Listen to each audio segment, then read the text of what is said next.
तो बच्चों, अगर ये आपने टॉपिक तो देखा ही है कि साइबर सिक्योरिटी के ऊपर है, तो कोई बच्चा मुझे बताएगा कि इस टॉपिक से या इस लेक्चर से, इस सेशन से वो क्या सीखना चाहता है, क्या समझना चाह रहा है? एक एक करके अपना माइक ऑन करके, क्या लगता है क्या सीखोगे इसमें?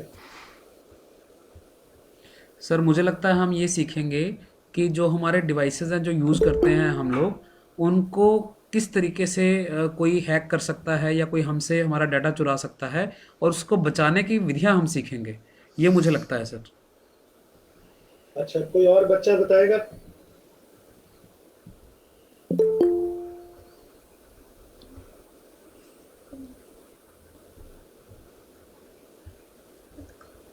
कोई और बच्चा बताएगा मुझे थोड़ा सा कि ये हम क्या सीखने वाले हैं, क्या लगता है आपको इससे, इस टॉपिक में क्या होगा? और आपकी कोई अपनी कोई क्या एक्सपेक्टेशन है, क्या अपनी अपनी कोई रिक्वायरमेंट है, जो कोई क्वेश्चन है, कुछ सीखना चाहते हो? कोई ऐसा बच्चा है जो साइबर सिक्योरिटी में ही अपना करियर बनाना चाहता है और आगे जिंदगी में चलना चाहता है? सर साइबर सिक्योरिटी में कैरियर भी हो सकता है, मैं साइबर सिक्योरिटी के अंदर कोई नौकरी भी कर सकता हूँ। बिल्कुल नौकरी कर सकते हैं। और क्यों, ये बच्चों को ये इस समय, इस उम्र में, इस एज पे अभी ये बताना थोड़ा सोफिस्टिकेटेड होगा, थोड़ा मुश्किल होगा कि कई अटैक्स जो हैं वो बहुत ज़्यादा टेक्निकल होते हैं। हम्म। तो उन टेक्निकल अटैक्स को बताना थोड़ा डिफिकल्ट है समझाना, लेकिन इन बच्चों को इंस्पायर करना, समझाना कि आगे वो ज़िंदगी में एक सोल्जर की तरह, एक साइबर सोल्जर की तरह वो अपना एक इसमें करियर चूज कर सकते हैं और कैसे चल सकते हैं आगे, उसके बारे भी मैं थोड़ा बताना चाहूँगा और बात करना चाहूँगा। अच्छा, आप एक तो कैरियर भी बताएंगे और हमारे डिवाइसेस को सिक्योर करना भी बताएंगे। हम्म। ये तो बड़ा अच्छा सेशन रहेगा सर। और मुझे उम्मीद है कि मैं बच्चों की तरफ से उनको प्रेजेंट भी करूंगा। कुछ बच्चे होते हैं जो अभी उनको लगता है कि हम कैसे सवाल पूछें। एक समय आ हम्म। जाएगा जब बच्चे सवाल पूछेंगे और मैं बिल्कुल चुप हो जाऊंगा। फिर उस समय बच्चे ही आपसे इंटरेक्ट करेंगे जी और जी। बच्चे ही आपको बताएंगे कि क्या क्या चीज़ें वो समझते हैं। लेकिन आपकी बात से अभी तक मैं ये समझा हूँ कि हम लोग ये सीखने वाले हैं कि जो हमारा साइबर सिक्योरिटी का है उसमें मैं कैरियर भी बना सकता हूँ अपना, और अपने जो डिवाइसेस हैं जिनको मैं यूज़ करता हूँ अपने आप को सिक्योर भी कर सकता हूँ उसके। बिल्कुल। जी। ये सोनिया रानी जी ने बीच में फिर प्रेजेंट करना शुरू किया है तो मैंने अभी आपसे कहा था, मैं दोबारा दोहरा रहा हूँ कि जो पार्टिसिपेंट्स हैं मैं समझता हूँ शायद उनको अभी ये डिवाइसेस कम यूज़ करना आता हो और वो बार बार बीच में से ऐसे बटन दबा बैठे हैं कि उनका प्रेजेंटेशन चल जाए। तो प्लीज़ आप में से कोई भी प्रेजेंटेशन नहीं करेगा। प्रेजेंटेशन जो जिसकी ऑन होगी है प्लीज़ उसको आप बंद कर लें। अगर प्रेजेंटेशन आपकी ऑन होती है तो मुझे उस आईडी को यहाँ से हटाना पड़ जाएगा एडमिनिस्ट्रेटिव रीजन से, और चलती हुई मैं क्लास में से वापस उनको ऐड नहीं कर पाऊंगा। तो कोई भी अपना प्रेजेंटेशन प्लीज़ ऑन ना करें। Sir please continue. मुझे लगता है 7 बज चुके हैं, क्या मैं अपनी प्रेजेंटेशन शुरू कर सकता हूँ? जी बिल्कुल सर, मैं बस 1 मिनट लेने के बाद आपको दे रहा हूँ करने के लिए। मैं सभी का स्वागत करता हूँ जो बच्चे हमारे साथ आज जुड़े हैं, जो टीचर हमारे साथ जुड़े हैं, जो पार्टिसिपेंट्स हमारे साथ जुड़े हैं, सभी का स्वागत करता हूँ। आज का हमारा जो सेशन है वो साइबर सिक्योरिटी के ऊपर है। आजकल बड़ा ही गंभीर विषय है क्योंकि आजकल सभी को क्लासेस ऑनलाइन लगानी पड़ रही हैं। हमारे बहुत सारे काम जो हैं ऑनलाइन हो रहे हैं और ये बड़ा एक ऐसा दौर है जहाँ एकदम से सारा कुछ ऑनलाइन हमारे पास आ गया है। तो किस तरह से हम अपने आप को सिक्योर कर सकते हैं, फ्रॉड से बच सकते हैं। मेरे आसपास की मैं बात करूं तो मेरे घर में भी कुछ लोग ऐसे जो मेरे जानने वाले हैं उनके साथ भी फ्रॉड हो चुका है। मैं अखबारों की बात करूं तो हम पढ़ते रहते हैं किसी का 15 लाख चला गया, किसी का 20 लाख चला गया, किसी के 20 हज़ार चले गए, किसी के 5 हज़ार चले गए। तो क्या होता है ये सब, इसके बारे में जानकारी लेना बड़ा ज़रूरी है। और एक नई डायमेंशन अरोड़ा साहब ने यहाँ ऐड कर दी है कि इसमें कैरियर तक भी बनाया जा सकता है। तो लेट अस सी कि हम क्या कर सकते हैं। बड़ी उम्मीदें जगा दी हैं पुनीत जी ने इस हमारे आज के जो प्रोग्राम के साथ। हम काफ़ी सारी चीज़ें सीखेंगे, अपने डिवाइसेस के बारे में जानेंगे।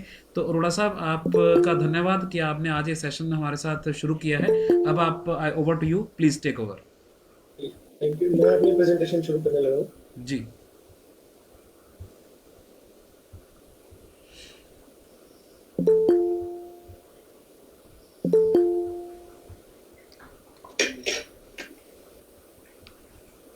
मेरी जो पहली स्लाइड है उस पे लिखा हुआ है समरी। मैं summary of what encompasses cyber security. मतलब मैंने प्रोग्राम अभी शुरू नहीं किया, क्लास अभी शुरू नहीं करी और मैं समराइज करना शुरू कर गया हूँ। तो ये बजाय कि मुझे ये बताने के इस सेशन में क्या होगा, आने वाले जो हमारे जो टॉपिक है उसमें क्या होगा, मैंने शुरू में पहली स्लाइड में समरी लिख दी है। तो ऐसा क्यों? उसका कारण ये है कि ये जो साइबर सिक्योरिटी का जो कॉन्सेप्ट है, ये जो ये सब्जेक्ट है, ये बहुत ही ज़्यादा वास्ट है और इसको डिफाइन करने के लिए बहुत सारे शब्द चाहिए, बहुत सारी डिसिप्लिन्स की नॉलेज होनी चाहिए और बहुत सारी चीज़ों को हमें समझना चाहिए कि एक ही टाइम पे ये ऐसी 10-12 चीज़ें हैं जिनसे ये एक सब्जेक्ट बना है। तो पहली जो चीज़ है साइबर सिक्योरिटी में जो समझने वाली है वो ये है, एक ऐसी एजेंसी या एक ऐसा कलेक्टिव ऑर्गेनाइजेशन जो सरकारी भी हो सकता है, प्राइवेट भी हो सकता है और इंडिविजुअल भी हो सकता है, जो इंफॉर्मेशन की सिक्योरिटी करे। इंफॉर्मेशन की सिक्योरिटी कैसी?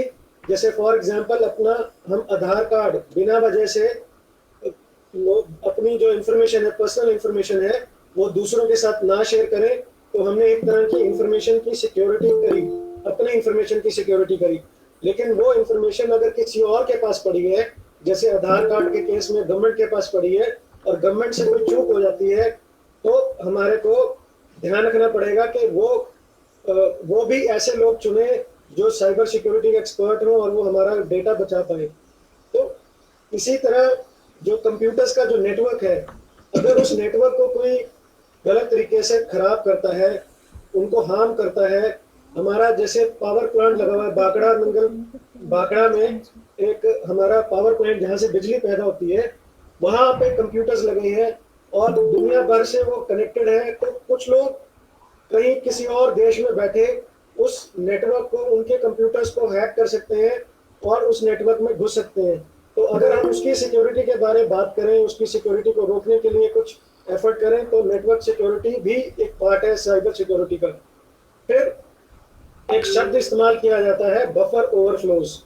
तो बफर ओवरफ्लोज कंसर्न होता है कि जो हमारा सॉफ्टवेयर हम यूज कर रहे हैं, बहुत सारे बच्चे मोबाइल पे बहुत सारी एप्स यूज करते हैं, बहुत सारे सॉफ्टवेयर यूज करते हैं। तो ऐसा नहीं होता कि हर सॉफ्टवेयर 100% अच्छा है और उसकी बहुत अच्छी क्वालिटी है और उसको कोई तोड़ नहीं सकता, उसको कोई खराब नहीं कर सकता। और खराब करना और तोड़ने की तो बात अलग है, हो सकता है उसमें डिफेक्ट हो। कई बार क्या है, हम बाजार से जूते खरीद के लाए, कपड़े खरीद के लाए, तो उसमें कुछ डिफेक्ट हो सकता है। कोई चीज खरीद के लाए, जैसे फॉर एग्जांपल प्रेशर कुकर खरीद के लाए, तो उसमें कोई डिफेक्ट हो सकता है। तो अगर कुछ सॉफ्टवेयर में कोई डिफेक्ट है तो उसके अंदर बहुत सारी जो उसके रिसोर्सेज हैं वो ओवरफ्लो कर जाएंगे, बाहर निकल जाएंगे। तो उनको रोकने के लिए भी जो सिक्योरिटी वाला, साइबर सिक्योरिटी वाला जो जो जो उसका इंचार्ज है, उसी की रिस्पॉन्सिबिलिटी है वो आइडेंटिफाई करना और ढूंढना। और आपको ये सबको समझ होगी कि हर चीज डेटाबेस में जाके सेव होती है। हमारा आधार कार्ड, हमारी फोटो, हर चीज एक डेटाबेस में जाके सेव होती है। तो अगर वो डेटाबेस ही एक्सपोज हो जाए, और एक्सपोज होने का क्या मतलब है, उसको कोई खुला छोड़ जाए, उसका गलती से ताला लगाना भूल जाए या उसमें कोई ऐसी गलती कर जाए जिससे उसका सारा की सारी इंफॉर्मेशन बाहर निकल जाए, तो उस चीज को भी जो है सिक्योरिटी, साइबर सिक्योरिटी का हिस्सा माना जाता है। ऊपर से अगर कोई साइबर अटैक करता है, अब अटैक कई तरह के होते हैं और अटैक जो है वो ज्यादा ह्यूमन नेचर पे डिपेंड करते हैं और टेक्नोलॉजी पे कम करते हैं। हमारी ह्यूमन नेचर क्या है कि हम अपने दोस्तों यारों के साथ अपने पासवर्ड्स, अपनी इंफॉर्मेशन शेयर कर लेते हैं। तो वो भी एक हिस्सा है साइबर सिक्योरिटी वालों का। साइबर सिक्योरिटी के जो लोग हैं वो आपको सेंसिटाइज करें, समझाएं कि आप इस तरह के पासवर्ड रखो, कि इस तरह का आप आर्किटेक्चर रखो या इस तरह का अपना बिहेवियर रखो जिससे आप सिक्योर हो और आप कहीं पे किसी चीज का, किसी साइबर अटैक का विक्टिम ना बन जाओ। तो बड़ी ऑर्गेनाइजेशन नहीं, छोटे लेवल पे, इंडिविजुअल लेवल पे तो भी हमारे को ये ध्यान रखना पड़ेगा कि हम साइबर अटैक का कहीं जो है वो विक्टिम ना बन जाए। और साइबर सिक्योरिटी में ये भी होता है कि अगर हमारे जो हमारा डिवाइस है, हमारे जो मोबाइल फोन है, हमारा जो टीवी है, आजकल टीवी में भी बहुत सारे जो टीवी है वो एंड्रॉइड बेस्ड टीवी है, सिस्टम होता है। तो वो ऑपरेटिंग सिस्टम जैसे हमारे कंप्यूटर में होता है, वो एक तरह का कंप्यूटर ही होते हैं। बहुत सारे वर्ल्ड में सेंसर्स लगे हुए हैं, जैसे फॉर एग्जांपल वेदर सेंसर्स लगे हुए हैं जो हमारे को मौसम के बारे में बताते हैं। तो अगर उनमें उनके अंदर भी अगर कोई मलेशियस जो गंदी इंटेंशन के साथ कोई इंसान उसमें कोई वायरस छोड़ देता है, मैलवेयर छोड़ देता है और किसी तरह उसको खराब कर देता है, तो उसको भी बचाने का काम जो है वो साइबर सिक्योरिटी वालों का ही काम होता है। और इसमें आगे बढ़ने का काम, इसमें और आगे फोर्टिफिकेशन का जो काम है वो साइबर सिक्योरिटी वालों का ही है। फिर एक और बड़ा जो काफी ज्यादा फेमस और नॉर्मल लेमैन को भी जो पता है उसको एक अटैक कहते हैं एसक्यूएल अटैक, जो एसक्यूएल इंजेक्शन अटैक। तो एसक्यूएल इंजेक्शन अटैक वो अटैक है जो हम अगर किसी वेबसाइट के थ्रू, फाइल के थ्रू किसी चीज को क्वेरी करते हैं, मतलब वो कहीं और पड़ी है, डेटाबेस में पड़ी है, और उसमें हम अपना कुछ इंफॉर्मेशन रिट्रीव करने के लिए, उस इंफॉर्मेशन को वापस लेने के लिए हम उसके बारे में इंफॉर्मेशन भरते हैं। जैसे मैं अपना नाम भरूं कि पुनीत अरोड़ा के कहाँ पे रहता है, किस जगह रहता है, तो वो इंफॉर्मेशन अगर कहीं पड़ी है और वहां से अगर कोई आए, रास्ते में ही उसको हैक कर ले, उसमें से इंफॉर्मेशन मेरी निकाल ले, उस चीज को हमारे इनपुट के टाइम, और वो गलत इंफॉर्मेशन हमारी यहाँ गलत इंफॉर्मेशन आगे भर दे, या कुछ ऐसा करे जब मैं कुछ सामान खरीदने जा रहा हूँ तो उस टाइम वो 2 की जगह उसमें 4 भर दे, या जिस एड्रेस में मैं मंगा रहा हूँ उसकी जगह वो अपने एड्रेस में मंगा ले, या जिस तरह का मैं कोई अपना क्रेडिट कार्ड भर रहा हूँ, क्रेडिट कार्ड की इंफॉर्मेशन भर रहा हूँ और वो बीच में से उसकी इंफॉर्मेशन चुरा ले। तो इस तरह के जो अटैक्स होते हैं उनको एसक्यूएल इंजेक्शन और man in the middle attacks कहते हैं। तो इन अटैक्स को भी रोकने का जो काम है वो साइबर सिक्योरिटी का काम है। आगे कुछ लोग ऐसे होते हैं जो रिसर्च करते पुनीत हैं सर, और रिसर्च। पुनीत जी सर, मैं बीच में 1 मिनट ले रहा हूँ करने के लिए, क्योंकि मेरे को पहले कुछ स्टूडेंट्स के फीडबैक था। तो मैं एक बार बीच में थोड़ा हम सेशन को इंटरेक्टिव बना के चलेंगे, ताकि बच्चों को जितना हमने कह दिया वो समझ भी आ जाए, थोड़ा स्लो पेस पे। वो मैंने करना था इस सेशन जी के, जी, इस स्लाइड के बाद। पेस थोड़ा सा स्लो, मतलब पेस हमारा थोड़ा तेज हो गया। यहाँ काफ़ी सारे वर्ड्स हमने उनको दे दिए इंग्लिश के, शायद वो जी जी और टेक्नोलॉजिकल जार्गन हमने वर्ड्स ऐसे दे दिए जो वर्ड्स शायद जी। अभी उन्होंने सुने ना हो। इंफॉर्मेशन सिक्योरिटी, नेटवर्क सिक्योरिटी, वो बफर आगे ओवरफ्लो। आगे ये सारे जी शब्द आगे आगे समझाए जाएंगे स्लाइड्स में। जी जी, बिल्कुल बिल्कुल। तो बस इतना ही आपसे गुजारिश थी, और आपने बिल्कुल सही कहा। बच्चों को ये जी सारे शब्द जितने भी हैं थोड़ा और स्लो समझाए जाएंगे। एक बार आप पहले सुन लीजिए, ताकि फिर दोबारा समझाएंगे सर। बहुत बढ़िया, जी। धन्यवाद सर। तो कुछ लोग जो है वो बहुत अच्छा मैथमेटिक्स जानते हैं, उनको जो मैथमेटिक्स के जो जो इक्वेशंस हैं, जो फॉर्मूले हैं, जो उसमें जो कैलकुलस होता है, या उसको कुछ शब्द जो नंबरों को कुछ इस तरह का पजल की तरह उसको प्रेजेंट करना आता है, और वो उन नंबरों को अगर वो पजल की तरह अगर किसी को प्रेजेंट करते हैं तो उस प्रोसेस को क्रिप्टोग्राफी कहते हैं। तो उस प्रोसेस के भी जो जो बनाने वाले हैं, जो उस तरह का मैथमेटिक्स बनाने वाले जो लोग हैं, उन सब चीजों को भी क्रिप्टोग्राफी के लोग कहा जाता है, और वो भी साइबर सिक्योरिटी का हिस्सा है, पार्ट है। तो बहुत सारे लोग जो हैं वो मैथमेटिशियंस और सॉफ्टवेयर प्रोग्रामर जो होते हैं वो साइबर सिक्योरिटी का हिस्सा बनते हैं। इसके अलावा कुछ लोग ऐसे होते हैं जो पेनिट्रेशन टेस्टिंग करते हैं। अब पेनिट्रेशन टेस्टिंग का मतलब आप कुछ ऐसे समझें कि जैसे आप कोई मान लीजिए कोई किला है, कोई घर है, उसके ऊपर कोई अटैक करता है, या कोई गेम चल रही है उसके अंदर एक किला बना हुआ है, तो उसके अंदर आप ये कोशिश कर रहे हो कि उस किले के अंदर कुछ ट्रेजर पड़ा है, कुछ बहुत कीमती सामान पड़ा है, तो उस तक पहुंचना है। तो पेनिट्रेशन टेस्टिंग का क्या मतलब हुआ कि हम लोग उस घर के दरवाजे को तोड़ेंगे, पहला दरवाजा तोड़ेंगे, दूसरा तोड़ेंगे, तीसरा तोड़ेंगे, और फिर उस जो अंदर ट्रेजर पड़ा है, जो उसके अंदर सोना पड़ा है, उसको चोरी करने की कोशिश करेंगे। तो पेनिट्रेशन टेस्टिंग का मतलब बेसिकली क्या है कि हम अपना एक कंप्यूटर का सिस्टम या एक कॉन्सेप्ट बना के, एक टेक्निकल सिस्टम बनाने के बाद उसको चेक करते हैं, और वो भी किन से चेक करवाते हैं? हैकर से ही चेक करवाते हैं, और उन हैकर्स को एथिकल हैकर्स कहा जाता है। और वो चेक करते हैं कि भाई मेरे जो सिस्टम है उसका स्ट्रेंथ कितनी है, वो कितना स्ट्रांग है। ये ऐसा तो नहीं है कि मैंने जो सिस्टम बनाया है, जो साइबर सिक्योरिटी वाला बंदा रखा हुआ है, मैंने रखा हुआ है, वो सो जाता है रास्ते में, या कोई मेरा जो नेटवर्क है उसके अंदर कुछ प्रॉब्लम हो जाती है और उसके अंदर लोग आराम से घुस जाते हैं, तो उस प्रोसेस को एथिकल हैकिंग कहते हैं। तो बहुत सारे लोग इस तरह का भी जो काम करते हैं वो भी साइबर सिक्योरिटी का हिस्सा है। और अगर कोई हादसा गलत हो जाता है, अगर कोई गलत किसी तरह का डेटा चोरी हो जाता है, कोई इंफॉर्मेशन चोरी हो जाती है, या कोई डिवाइस हैक हो जाता है और उसके अगेंस्ट लोग फिरौती मांगनी शुरू कर देते हैं, तो सर जी समझ नहीं आ रहा। हाँ कोई बात नहीं, मैं आगे आगे थोड़ा और समझ आएगा आपको। आप आगे सवाल पूछना, मैं अभी रुक जाऊंगा 2 मिनट के लिए। तो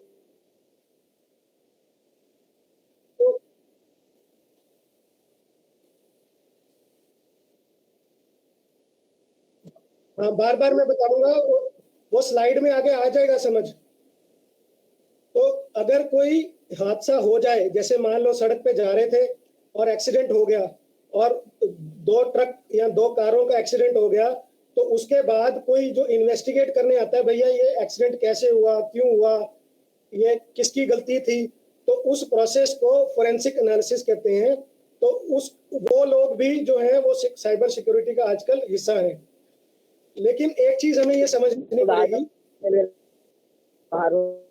एक चीज हमें समझनी पड़ेगी कि जो ये साइबर सिक्योरिटी का जो काम है, इसके अंदर जो हमारे डिवाइसेस हैं, जो लोग डिवाइसेस बनाते हैं या डिवाइसेस को मेंटेन करते हैं, उसकी नॉलेज होनी जरूरी है। और आम आदमी को उन डिवाइसेस को अच्छे से चलाना, मतलब सिक्योरिटी के साथ चलाना, गलत तरीके से ना चलाना, उसको अच्छे से सिक्योर तरीके से चलाने को भी एक साइबर सिक्योरिटी का एक्शन कहते हैं। तो वो हमारे इंडिविजुअल लेवल पे भी करता है। और इसके लिए हमारा जो दिमाग है, हमारा दिमाग जो है वो बिल्कुल ऐसा नहीं होना चाहिए कि हमारे को कोई बुद्धू बना दे, एनालिटिकल होना चाहिए और हमें एक दूसरे से सीख के चलना चाहिए। दूसरा बात ये भी समझनी चाहिए हमारे को कि जैसे जैसे दुनिया चलती है, जैसे जैसे टेक्नोलॉजी बढ़ती है, तो जैसे जैसे आगे आगे और कंप्यूटर और मोबाइल डिवाइसेस और बहुत सारी चीजें आती हैं, तो क्या होता है कि अटैक करने के तरीके बदलते रहते हैं।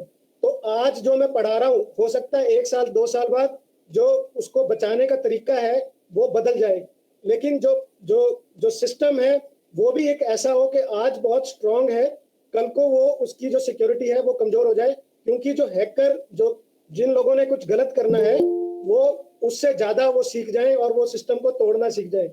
तो इस चीज का हमें ध्यान रखना है कि ये जो सिखाया जाता है कि आज हमने सिक्योरिटी कर ली, तो इसका मतलब ये नहीं है कि इसकी परमानेंट सिक्योरिटी हो गई और परमानेंट हमने बहुत अच्छा स्ट्रांग चौकीदार या सोल्जर बना दिया हमने वहां पे, जो हमेशा के लिए परमानेंटली हमारे को बचा पाएगा। हमें ये भी समझना पड़ेगा कि ये टेम्परेरी होता है, कुछ देर के लिए होता है। हमारे को और पढ़ाई करके और समझदारी के साथ इसको आगे चलना होता है और रोकना होता है। तो इसके लिए हमारे को ये भी समझना पड़ेगा। पुनीत सर, हाँ सर मैं 2 मिनट हम लोग यहाँ ले लेते हैं, एक बार इंटरेक्ट कर लेते हैं। मैं आपसे बच्चों की तरफ से सवाल पूछ लूँ प्लीज? हाँ पूछ लीजिए जी। तो सर एक बार वो जो स्लाइड आपने दिखाई थी पहले, जिसमें काफी सारे टेक्निकली वर्ड थे, एक बार उसी पे आ जाते प्लीज, ताकि वो जो टर्म्स हैं एक बार थोड़ा सा वो हमारी क्लैरिटी से हो जाए। जी जी जी जी। तो बेटा जैसे ये बेटा मैं कह के वैसे सभी पार्टिसिपेंट्स हो सकता है, बड़े भी हमारे पास, बेटा मैंने कह दिया क्योंकि आज स्पेशली हम लोगों ने बच्चों को यहाँ इनवाइट किया हुआ था इसमें। तो ये जो हमारा वर्ड है, मैं एक एक शब्द दोबारा पढ़ता हूँ थोड़ा सा और समझने की कोशिश करते हैं और सर से सवाल पूछेंगे। इंफॉर्मेशन सिक्योरिटी, इंफॉर्मेशन जो मेरी इंफॉर्मेशन है, यानी मेरा नाम, मेरा आधार कार्ड, मेरे एटीएम का नंबर, उसका पिन, मेरा जो जिसमें क्लास लगा रहा हूँ जिस आईडी से, उस आईडी का पासवर्ड, मेरा जो डिवाइस है उस डिवाइस का पासवर्ड, तो किस तरीके से मैं वो सारी चीज़ें सिक्योर कर सकता हूँ, उसका मतलब है इंफॉर्मेशन सिक्योरिटी। तो सबसे पहले तो इंफॉर्मेशन को सिक्योर करने की बात सर की आई, लेकिन दूसरा शब्द मैं कंफ्यूज हो गया, ये नेटवर्क सिक्योरिटी क्या है? इंफॉर्मेशन सिक्योरिटी तो मेरी सिक्योरिटी हो गई। सर ये नेटवर्क सिक्योरिटी क्या नेटवर्क मतलब मेरे सिक्योरिटी का क्या साथियों की मतलब है, बात? जैसे मैंने एग्जांपल दिया था, भाखड़ा ब्यास में पावर प्लांट लगा हुआ है जी। जहां से बिजली पैदा होती है, और यहां से लेकर वहां तक अगर कोई तार बिछी हुई है, हाँ। वो कंप्यूटर के साथ कनेक्टेड है, तो वो जो तारें हैं जो बिछी हुई हैं, उस चीज को हम नेटवर्क करेंगे। जी तो जी उन तारों के थ्रू ही उन जो जो जो हमारी वायर्स का जो इंफ्रास्ट्रक्चर है, हम्म। उसके थ्रू ही लोग अटैक करते हैं। जी जी। तो तो हम सिर्फ स्कूल में, कंप्यूटर ही नहीं, जो वायर्स है हमारी, जिनके थ्रू इंटरनेट आता है, उनको भी हमें सिक्योर करना होता है। जी जी, तो हमारे स्कूल का एग्जांपल ले लें कि हमारे स्कूल में भी वाईफाई सिस्टम है और हमारे स्कूल बिल्कुल में भी तारें लगी हुई हैं जगह जगह पे जहाँ पे इंफॉर्मेशन जाती है। मैं अगर स्कूल में जाऊँ कोई डिवाइस लूँ तो वहाँ पे भी मेरा इंटरनेट चलता है जगह जगह पे। तो आपके बिल्कुल कहने का मतलब है कि वो इंटरनेट, वो जो नेटवर्क है हमारे स्कूल का, वो भी खतरे में हो सकता है? बिल्कुल हो सकता है, बिल्कुल हो सकता अच्छा, है। तो वो नेटवर्क सिक्योरिटी की बात है कि जो हमारे यहाँ इंटरनेट पे जब हम स्कूल में जो लैब में काम कर रहे होते हैं उसकी बात यहाँ पे है। जी जी जी जी। फिर ये सर आपने एक बफर ओवरफ्लोज आपने लिखा है। बफर तो मेरे ख्याल से वो होता है जहाँ पे हमारे पास कुछ डाटा या कोई स्टोरेज की जगह होती है। ये बफर ओवरफ्लोज एक बार थोड़ा सा दोबारा प्लीज इसमें बताएं। बफर ओवरफ्लो मतलब, हाँ, सिंपली जैसे मैंने एग्जांपल दिया था कि किसी प्रोग्राम में जब कोई एप्लीकेशन हमने बनाई है, उसके अंदर प्रोग्रामर से कोई गलती हो गई है, और वो गलती बाहर निकल निकल के हमारे को प्रॉब्लम दे रही है। हम्म। अच्छा, कोई गलती जैसे हो गई है, वो आपको पता वो है, प्रॉब्लम दे रही है कोई? सिक्योरिटी अच्छी नहीं है। जी जी जैसे जी मैंने जी कहा था कि हमने जूता खरीद लिया कहीं से, जी और जूता घर आके देखा डिफेक्टिव है। जी तो जी जी बहुत जी सारे सॉफ्टवेयर जो होते हैं वो डिफेक्टिव होते हैं। जी जी जी, ये तो बड़ा इंपॉर्टेंट पॉइंट है सर बच्चों के लिए। बच्चों, हम्म। ये पॉइंट तो मेरे को अब समझ में आया जाके। जैसे मैंने कोई गेम डाउनलोड कर ली, मैंने जैसे कोई एप्लीकेशन डाउनलोड कर ली और मुझे लगा ये तो बड़ा अच्छा काम करेगी, और वो थी भी अच्छी एप्लीकेशन, लेकिन उसमें प्रोग्रामर से कोई गलती रह गई और उस जो हैकर्स थे उसने उस गलती का फायदा उठा के हैक कर लिया। तो ये तो बड़ा ही सोचने वाली बात है कि कोई भी एप्लीकेशन जब भी अपने डिवाइस में डाउनलोड आप करो तो सबसे पहले वेरीफाई कर लो। आजकल अगर आप गूगल में जाते हो तो बहुत कुछ ढूंढने को मिलता है। तो जो गूगल में क्वेश्चन आप ये डालो कि ये जो ऐप या ये जो मैं सॉफ्टवेयर इंस्टॉल कर रहा हूँ क्या ये सेफ है कि नहीं। तो जहां आपको रिव्यू मिले हाँ जी ये सेफ है, लोगों ने दिया हो कि इसको आप कर सकते हैं, उसी को करो। जिसको आपको रिव्यूज ना मिले हों, जिसमें लोगों ने ना यूज़ करके देखा हो, उसको अवॉइड करो। ये बड़ा अच्छा पॉइंट आपने बताया सर कि हम लोग अपनी अपनी ऐप्स जितनी यूज़ करते हैं हमें ज़रूर वो ध्यान से ऑथेंटिकेट सोर्स से लेनी चाहिए। अगर कुछ गवर्नमेंट ने हमें कहा है लेने के लिए तो गवर्नमेंट के साइट से ही ऐप लेनी चाहिए। बिल्कुल आपने बड़ा अच्छा पॉइंट बताया। दूसरा ये डेटाबेस वल्नरेबिलिटी, मैं समझ रहा हूँ सर कि जैसे हमारे सब बच्चे हैं स्कूल के, हम सब, तो हम सब का डाटा जो है स्कूल के अंदर एक कंप्यूटर्स में सुरक्षित रखा हुआ है। वो डाटा लोग क्यों लेना चाहेंगे? क्या सर उसके कोई पैसे भी मिलते हैं? अगर मार्केट में लोग ले जाते हैं हमारा डाटा, ले ही क्यों जाते हैं? डाटा से क्या करेंगे वो? बिल्कुल वो और ये डेटा चोरी का तो बहुत सालों से हो रहा है, जी और उसका मेन कारण यही होता है कि कुछ लोग आपका प्रोफाइल समझ के कि जी। कि आप कितना कमाते हो, कहाँ रहते हो, और क्या खाते हो पीते हो, तो आपको कुछ सामान बेचने की कोशिश करते हैं। सर एक मेरे एग्जांपल भी याद आई। मैं आप इजाज़त दें मैं शेयर कर सकूं वो। जैसे हमारे पास बाहर कई प्राइवेट इंस्टीट्यूट होते हैं, वो बच्चों का डाटा चाहते हैं कि भाई हमारे पास बच्चों को अप्रोच करें, हमारे पास पढ़ने के लिए आ जाएं, है ना? बिल्कुल हम उसका, बिल्कुल, जैसे कोई एकेडमी है ट्यूशन वाले। जी जी जी जी, तो वो बच्चों का डाटा लेके उनके कॉन्टैक्ट नंबर लेके उनको कॉन्टैक्ट कर सकें, उनको एडवर्टीजमेंट भेज सकें, तो उनको वो डाटा चाहिए हो सकता है। वहाँ वो बिल्कुल डाटा बिकता भी है मेरे ख्याल से, है ना? बिल्कुल तो बिल्कुल ये है वो जगह जहाँ पे हमें पता लग रहा है कि लोग डाटा क्यों चाहते हैं, अपने फायदे के लिए डाटा हमारा वो लेना चाहते हैं। बिल्कुल बिल्कुल बिल्कुल। बिल्कुल बिल्कुल। सर उसके बाद आपने ये कुछ टर्म्स लिखी हैं, साइबर अटैक, मेलवेयर, वायरस, ये टर्म्स उनके सिलेबस में हैं तो इन टर्म्स को मैं स्किप करता हूँ। लेकिन सामने इंजेक्शन आ गया भाई। इंजेक्शन आजकल बड़े लग रहे हैं, कोविड में भी दो दो इंजेक्शन लग गए और लग रहे हैं अभी इंजेक्शन। ये सीक्वल इंजेक्शन, एक नया इंजेक्शन आ गया। क्या सर ये भी कोई कोविड से रिलेटेड इंजेक्शन है? आपने क्या ये सीक्वल नहीं, ये इंजेक्शन? कोविड से रिलेटेड नहीं है, ये अटैक से रिलेटेड ही है। इसका मतलब ये है कि कोई अटैकर, हमने जब इंफॉर्मेशन मांगी, उसके अंदर उसको मैनिपुलेट कर दे। जैसे मैंने कहा था कि जब मैं कुछ इंफॉर्मेशन भर रहा हूँ, उसके अंदर मैंने कहा कि मुझे 2 चीजें खरीदनी है, और 2 की जगह उसमें वो भर दे 4 खरीदनी है, अच्छा। तो उस चीज को एसक्यूएल इंजेक्शन कहते हैं। या ओके। जैसे मैं अपना कार्ड की इंफॉर्मेशन भर रहा हूँ, और हाँ। वो बीच में से मेरे कार्ड की इंफॉर्मेशन चोरी करके अपने पास ले जाए। जी जी जी जी जी जी जी। तो मतलब मैंने या कहा दो चीजें और जैसे पैसे मैंने मेरे। एग्जांपल दिया था कि वो, उसके अंदर मैं लिख रहा हूँ कि सामान मेरे घर में आएगा, जी। चंडीगढ़ में आएगा, सेक्टर 22 में आएगा, लेकिन उसके अंदर वो एड्रेस चेंज करके क्या कहते हैं सेक्टर 26 का भर दे। अच्छा, तो ऐसा इस भी हो चीज को सकता है। बिल्कुल ऐसे हो सकता है, तो इसी चीज को एसक्यूएल इंजेक्शन कहते हैं। अच्छा, यानी मैं कोई किसी साइट पे गया, मैंने ऑर्डर अपने लिए दिया और दिया तो अपने लिए, पैसे मेरे निकल गए और सामान किसी और के पास। अरे बाप बिल्कुल, रे। एड्रेस के पैसे किसी और मतलब सामान कहीं और पहुंच गए। बाप रे, ये तो बड़ा सर खतरनाक चीज़ है, इस चीज़ को तो रोकना बिल्कुल चाहिए। ये आपने जो बताया हमें, काफ़ी सारी चीज़ें हमें क्लियर हो गई सर, अब ये वर्ड्स हमें क्लियर हो गए। और बाकी जो नीचे के वर्ड्स हैं ये हम शायद फिजिकली जब विजिट करेंगे तब क्लियर कर लेंगे, अभी इनकी शब्दों की जरूरत नहीं नीचे वालों की। हम आगे नहीं, बढ़ वो सकते हैं आगे और सर। स्लाइड्स आएंगी, उनमें सब समझ आ जाएगा। जी जी, बिल्कुल बिल्कुल सर, आपका बहुत धन्यवाद, बड़े पेशेंस से आपने हमारे सवालों का भी जवाब दिया। प्लीज़ आप अपने, मेरे ख्याल से बच्चों, हमने जो सवाल पूछना चाहते थे बिल्कुल मैंने आपकी तरफ से वो सवाल पूछ लिए हैं। आप चैट में अपने सवाल लिखते रहना, मैं बाद में फाइनली आपकी तरफ से आपके सवाल भी पूछूंगा। तो कोशिश करेंगे कि आपके लेवल पे जाके भी आपको समझ आए। जी। बिल्कुल। सर प्लीज़ आगे। हाँ जी। तो एक शब्द है जो सभी बच्चों को समझ आना चाहिए, और उसका जो शब्द है वो ये है, अटैक सरफेस। तो अटैक सरफेस को समझने के लिए कुछ इस तरह समझें कि हम अगर माने कि मान लीजिए हमारे पास कोई कार है, एक कार है, उसके अंदर करीबन 1 लाख पुर्जे लगते हैं और फिर वो कार बनती है। मतलब क्या हुआ कि कई तरह के उसके साथ पुर्जे लग के और वो बहुत बड़ी एक मशीन बनती है। लेकिन एक और कार है, एक और कंपनी है, वो कार बनाती है, लेकिन उसके अंदर सिर्फ 50,000 पुर्जे लगते हैं। तो कौन सी, बच्चों बताओ कि कौन सी कार में खराबी होने की प्रॉब्लम है, ज्यादा दिक्कत है? कौन सी कार जल्दी खराब, किसमें बार बार दिक्कत आएगी खराब होने? सर सर क्वेश्चन फिर से बोलना, मुझे समझ नहीं आया। जिसमें 50 है। जिस एक कार है जिसके अंदर 1 लाख, सर जिसमें 50,000 है। एक कार है जिसमें 1 लाख जल्दी पुर्जे जिसमें लगे हुए हैं, 50 और होंगे एक वो कार है जल्दी जिसमें खराब 50 लाख होएगी। पुर्जे। दोबारा से एक बारी, मुझे सुना नहीं। जिसमें 50 होएगी वो जल्दी खराब होएगी। जिसमें नहीं, जिसमें 50,000 पुर्जे हैं, दोनों कारें अच्छे चल रही हैं।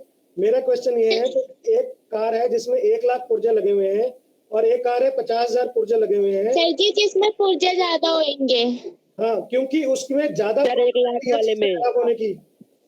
अगर कोई कार है जिसके अंदर बहुत सारे पुर्जे लगे हुए हैं, तो इसका मतलब क्या होगा कि ज्यादा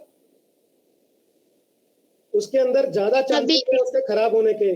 तो अटैक सरफेस का क्या मतलब है? अटैक सरफेस का ये मतलब है कि अगर आप अपने जितने ज्यादा डिवाइसेस अपने घर में रखोगे, जितने ज्यादा आप जो पुर्जे रखोगे, उतने ज्यादा आप की चीजों को अटैक करने का उनको मौका मिलेगा। तो इस चीज को क्या कहते हैं? Attack surface. मान लीजिए आपके पूरे घर में सिर्फ एक मोबाइल फोन है, तो आपके ऊपर एक ही फोन के थ्रू अटैक हो सकता है। हो सकता है कि नहीं हो सकता? अगर मान लीजिए यस 4 फोन सर। है, अगर 4 फोन है, तो आपके ऊपर 4 तरीके से अटैक यस सर। नहीं हो सकता। यस सर, 4 तरीके से हो सकते हैं। हाँ, तो अगर जितने ज्यादा Yes, हमारे sir. डिवाइसेस होंगे, उतने ज्यादा अटैक होंगे। अगर हम 4 डिवाइसेस हमारे पास हैं, तो अगर उन 2 डिवाइसेस को रात को हम अगर नहीं इस्तेमाल करते हैं, उनको बंद करके रखेंगे, तो हमारे ऑटोमेटिकली जो अटैक सरफेस है वो छोटा हो जाएगा, कम हो जाएगा, और हमारे को जो अटैक की प्रोबेबिलिटी है वो थोड़ी कम हो जाएगी। तो अटैक सरफेस का मतलब क्या है कि जितने ज्यादा हमारे पास डिवाइसेस होंगे, जितने ज्यादा हमारे पास सॉफ्टवेयर होंगे, उतने ज्यादा हमारे के ऊपर अटैक हो सकते हैं। तो अगर कोई मोबाइल में हमने बिना वजह से बहुत सारी मोबाइल एप्लीकेशंस, गेम्स रखी हुई हैं, तो उसका मतलब ये है कि हमने उनको बहुत ज्यादा मौका दिया हुआ है कि हमारे ऊपर वो अटैक करें। तो इसलिए आपको ये समझना है कि कम से कम अटैक हो, और उसके लिए आपने सिर्फ जरूरत की चीजें ही इंस्टॉल करनी है अपने मोबाइल पे और कंप्यूटर पे। मेरा कहने का मतलब ये है, ये हमारी शुरुआत है समझने की कि हमें क्या करना चाहिए एज सच अपने आप को ओके सर।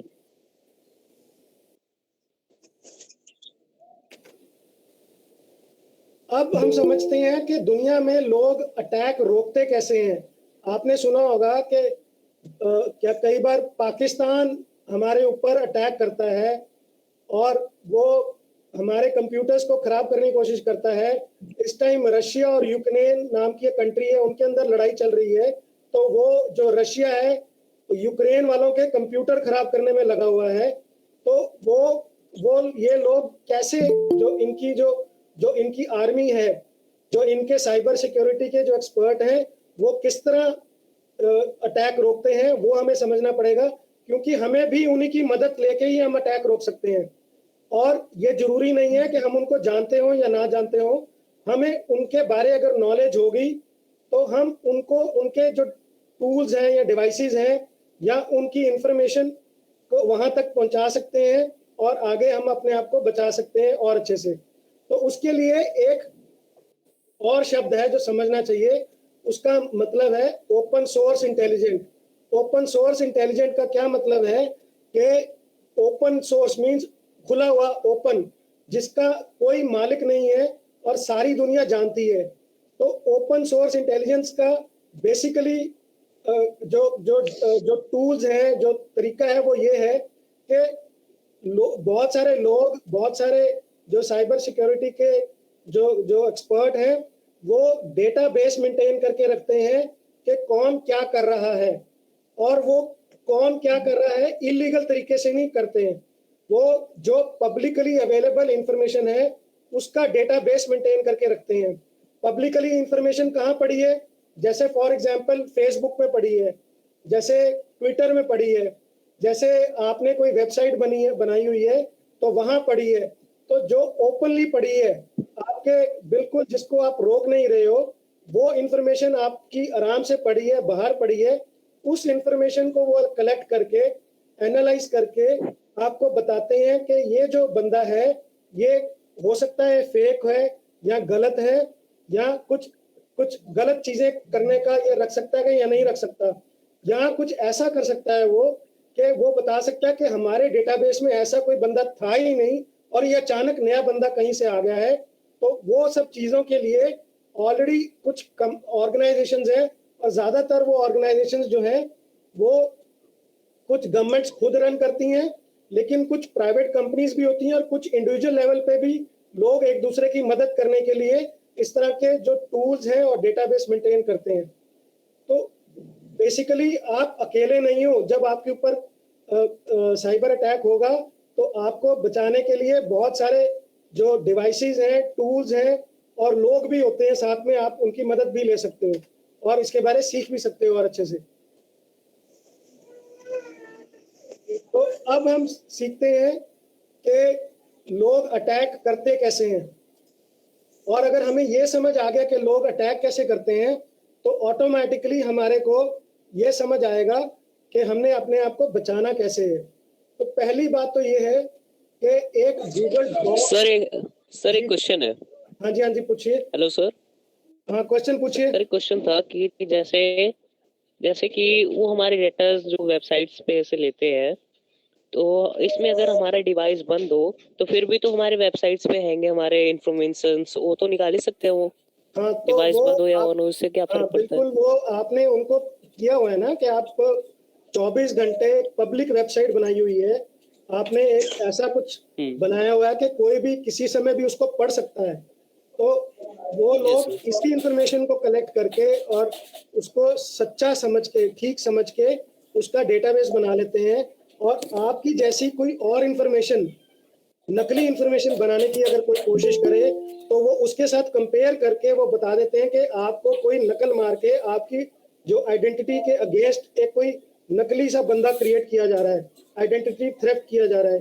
तो लेकिन आइडेंटिटी थेफ्ट तब होगा कि अगर उनके पास ओरिजिनल आपकी इंफॉर्मेशन होगी कि आप इस तरह के हो और यहाँ रहते हो, और वो पब्लिकली अवेलेबल होगी, तभी वो कंपेयर कर पाएंगे कि नहीं, जो फेक आइडेंटिटी एक और क्रिएट हो गई है और उससे आपको बचना है। ओके सर जैसे कि आपने बताया अटैक सरफेस में अगर हमारा डिवाइस बंद हो तो उसका खतरा कम होता है हमें साइबर अटैक्स का। बिल्कुल। तो जो पब्लिकली हमारा जो डाटा हमारा शेयर हो चुका है उसका क्या होगा फिर? तो तभी हैक किए जाएंगे? आपको सोच समझ के शेयर करना चाहिए, मेरा कहने का मतलब ये है ना। अगर आप चाहते हो कि सारी दुनिया का वो पता लगे तो आपको उसको पब्लिक रखना चाहिए, नहीं तो उसको प्राइवेट Yes, sir. रखना चाहिए। सर तो उसमें डिवाइस बंद होने का कोई मतलब नहीं बनता ना? नहीं, उसमें कोई डिवाइस होने का कोई मतलब नहीं बनता, ओके सर, थैंक यू। है ना। आप कोई कंटिन्यू आपने कीजिए। पब्लिक वेबसाइट बनाई हुई है तो आप चाहते हो ना कि दुनिया हमारी वेबसाइट पे आए और हमारे लिए हमसे सामान खरीदे, यस सर, यस सर। है ना।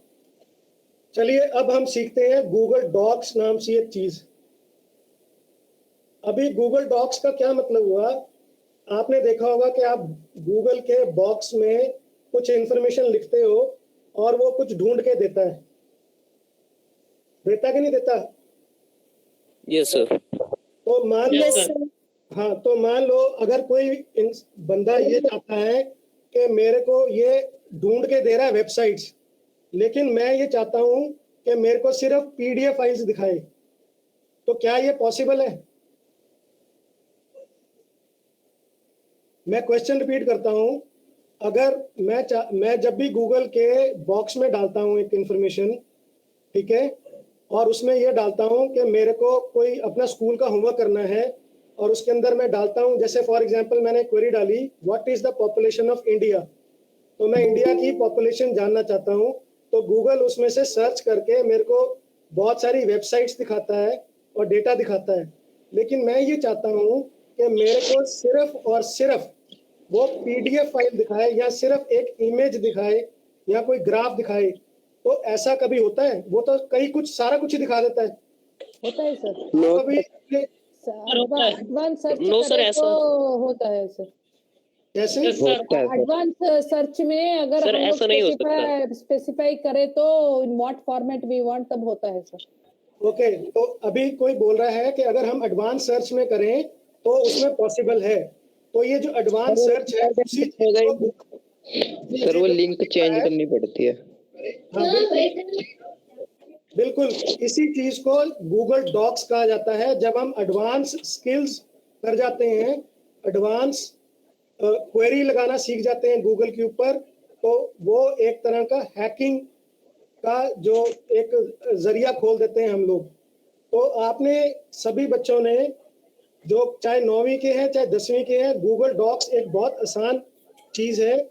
आपको सिर्फ गूगल में सर्च करना सीखना है और गूगल डॉक्स से रिलेटेड इंफॉर्मेशन गूगल से सर्च करके आप देख सकते हो। उसमें गूगल में क्वेरी कैसे करते हैं वो सिखाया गया है।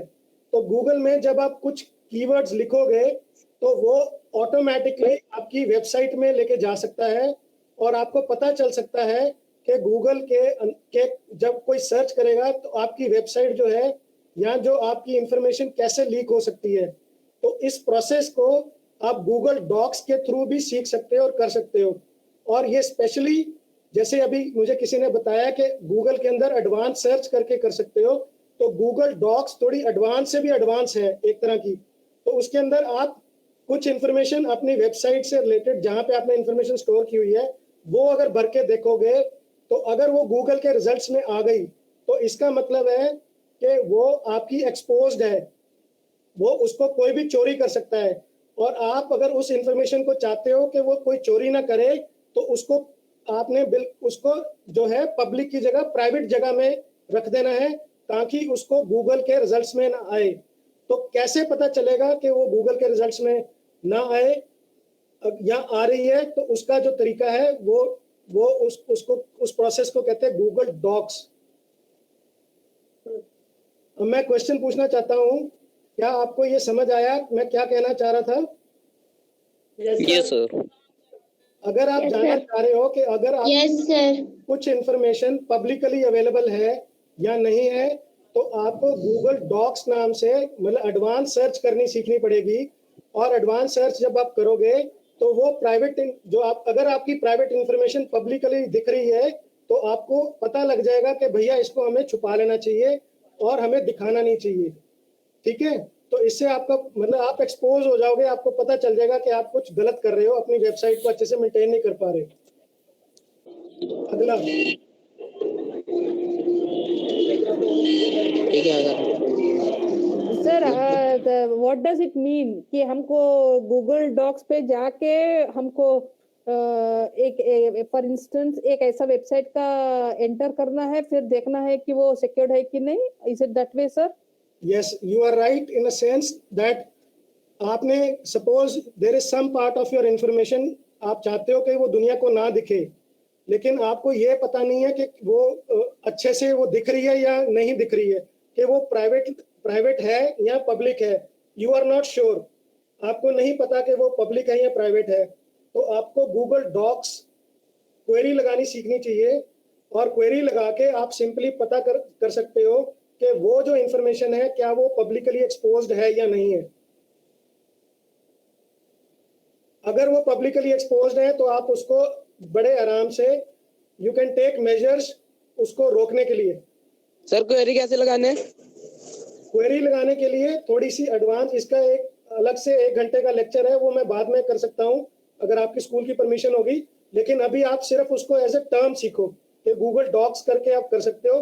वैसे वो इतना आसान है कि 8वीं 9वीं का बच्चा भी उसको सीख सकता है। आगे चलें। Yes sir. Yes sir. जी अच्छा, अगर अब मैं ये क्वेश्चन पूछूं कि दुनिया में आपने सुना होगा बहुत सारे अटैक होते हैं, तो दुनिया में सबसे ज्यादा अटैक कौन से होते हैं? साइबर अटैक की बात कर रहा हूँ, पाकिस्तान के अटैक की बात नहीं कर रहा हूँ, गोलीबारी की बात नहीं कर रहा हूँ। दुनिया में कुछ तो पता होगा कुछ लोगों को कि दुनिया में बहुत ज्यादा जो कोई अटैक है वो सबसे ज्यादा होता है। सर वो बैंक अकाउंट लूट लेंगे। सर जी फोन पे टैग में फोन में किसी ने कहा फोन पे ईमेल हैक होती है, किसी ने कहा बैंक वाला होता है, और कौन सा होता है? सर फेसबुक होता है। फेसबुक भी होता है। कभी फेसबुक का अकाउंट हैक हो जाता है। Yes sir. तो ये दुनिया में सबसे बड़ा अटैक, सबसे ज्यादा ये होता है अटैक। No sir. अच्छा, कोई और रह गया? सर एटीएम में, सर एटीएम में। चलिए मैं बताता हूँ, सबसे ज्यादा दुनिया में जो अटैक होता है वो, उस अटैक का नाम है इनसाइडर अटैक। क्या सर? उस अटैक को कहते हैं इनसाइडर अटैक। इनसाइडर। आपने हिंदी में एक कहावत सुनी होगी, एक मुहावरा सुना होगा, घर का भेदी लंका ढाए। Yes sir. इसका क्या मतलब होता है? सर वो ये अपने को मारता है। हाँ? घर का भेदी लंका ढाए, इसका क्या मतलब होता है? घर वाले ही बंदे ही। हाँ, तो सबसे ज्यादा सर घर का बंदा ही नाश करवाए, इसका मतलब ये है। हाँ, जो घर का बंदा ही हमारा नाश करवाए, हमारे को मुसीबत में डाले, ये इस कहावत का मतलब ये है। तो जो साइबर अटैक दुनिया में सबसे ज्यादा होते हैं वो लोग होते हैं जो हमारे आसपास होते हैं, जिनको हमारे बारे थोड़ी सी ऑलरेडी इंफॉर्मेशन होती है। और वो जैसे फॉर एग्जांपल जैसे कोई 10-12 लोग एक कंपनी में काम करते हैं, तो एक बंदे की अचानक अपने बॉस के साथ लड़ाई हो गई, किसी बात पे गुस्सा हो गया और उसने नौकरी छोड़ी। और जब वो नौकरी छोड़ते छोड़ते वो क्या करेगा, हो सकता है जाते जाते कंप्यूटर खराब कर जाए, जाते जाते हो सकता है उसका डेटा चोरी करके ले जाए, जाते जाते कोई ना कोई मुसीबत कर जाए। तो इस अटैक को क्या कहते हैं? Insider attack. क्या कहते हैं इसको? Insider attack. Insider attack. और ये अटैक दुनिया में सबसे ज्यादा होता है, और ये ह्यूमन नेचर पे डिपेंड करता है, ह्यूमन साइकोलॉजी पे डिपेंड करता है। सबसे ज्यादा ये जो अटैक है वो उन जगहों पे होता है जहाँ पे कुछ लोग एक दूसरे से खुश नहीं है। तो इसके अंदर कुछ भी हो सकता है। इसके अंदर कोई बंदा जाते जाते कंप्यूटर उठा के तोड़ भी सकता है, उस चीज को भी इनसाइडर अटैक कहते हैं। तो जाते जाते वो कोई हमारी फाइलें डिलीट कर गया, कोई रिपोर्ट डिलीट कर गया, कोई ना कोई गलत काम करके कोई वेबसाइट डिलीट कर गया, या जाते कुछ चोरी कर दिया। तो इस अटैक को क्या कहते हैं? और अगर इस अटैक को रोकने के लिए क्या करना पड़ेगा हमारे को? सर दूसरों से तो सर बम्बई में नहीं होगी, कोई वो नहीं बताना, भेद नहीं बताना, मतलब अपना किसी कोई भी जानकारी अपने दूसरे बंदे को नहीं देनी है। बिल्कुल। और सबसे बड़ी बात जो भी किसी ने कही वो ये है कि हमारे को उस बंदे पे नजर रखनी पड़ेगी। तो ये एक साइकोलॉजी का या ह्यूमन बिहेवियर का फैक्टर है। तो जो वहां पे सिक्योरिटी, साइबर सिक्योरिटी वाला बंदा है अलग से है, या कोई आसपास के जो एम्प्लॉइज हैं या जो बॉस है उसको ध्यान रखना पड़ेगा तो वो जो बंदा है जाते जाते कोई नुकसान ना कर जाए। अब मैं अगले अटैक की बात करूंगा। मुझे लगता है ये सबको समझ आ गया इनसाइडर अटैक क्या होता है। सर क्वेश्चन था, सर क्वेश्चन है बोलो अश्विनी। सर। इनसाइडर अटैक जैसे क्या कह रहे हो, फाइल्स और डिलीट कर देते हैं, तोड़ फोड़ कर देते हैं। तो जैसे हम फाइल्स तो डिलीट कर रहे हैं अपने नेटवर्क्स में से, जो हमारा नेटवर्क जा चुका है, जो हमारे नेटवर्क में मौजूद है, क्या वो डिलीट हो जाएगा वो? हाँ, वो डिलीट हो जाएगा, लेकिन आजकल कुछ ऐसे एडवांस सॉफ्टवेयर भी होते हैं जो ऑटोमेटिकली डेटा रिकवर भी कर देते हैं। तो ऐसे सॉफ्टवेयर होते हैं जो चीज डिलीट हुई है उसको वापस रिकवर कर देते हैं, क्योंकि जो चीज कंप्यूटर में एक बार टाइप हो गई, स्टोर हो गई, मेमोरी में चले गई, तो मेमोरी थोड़ी देर के लिए खाली हो सकती है, लेकिन उसको डिलीट किया जा सकता है, लेकिन परमानेंटली वो डेटा कहीं ना कहीं हमारे कंप्यूटर में पड़ा रहता है। उसकी अलग से एक साइंस है। लेकिन अभी हमारे को ये समझना पड़ेगा कि जब ऐसा कुछ होता है कि फाइलें डिलीट होती हैं, हमारे मोबाइल में से कोई डिलीट कर दे, हमारा दोस्त हमारे साथ मजाक में हमारे मोबाइल में से हमारी फाइलें डिलीट कर दे, या हमारी बर्थडे की जो पिक्चर है वो डिलीट कर दे, तो घबराना नहीं चाहिए।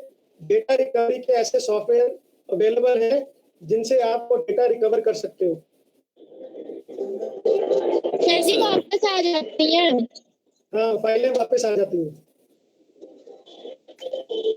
अब हम आगे चलते हैं और इस अटैक का नाम समझते हैं। इस अटैक में आप फोटो देख रहे हो, इस फोटो में क्या लग रहा है आपको? एक बंदा है जो मछली पकड़ने वाला कांटा लेके बैठा है। सर दिखाई नहीं दे रही।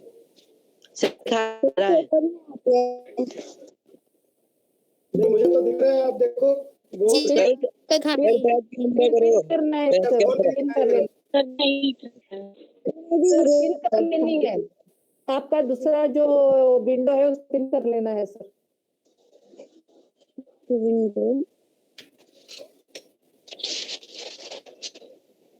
सर 2 अकाउंट्स में से है, एक में उसको पिन कर लो। अभी दिखना शुरू होगा।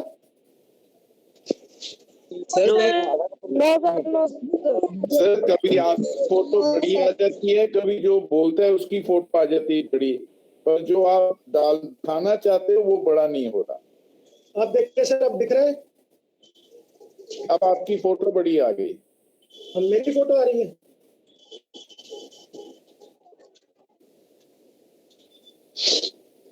सर आप देखें। नहीं, जो आप दिखाना चाहते हो ना स्क्रीन, वो नहीं आ रही। मैं एक बार स्टॉप करके प्रेजेंटेशन आपकी बड़ी नहीं आ रही, प्रेजेंटेशन आपकी छोटी आ रही है।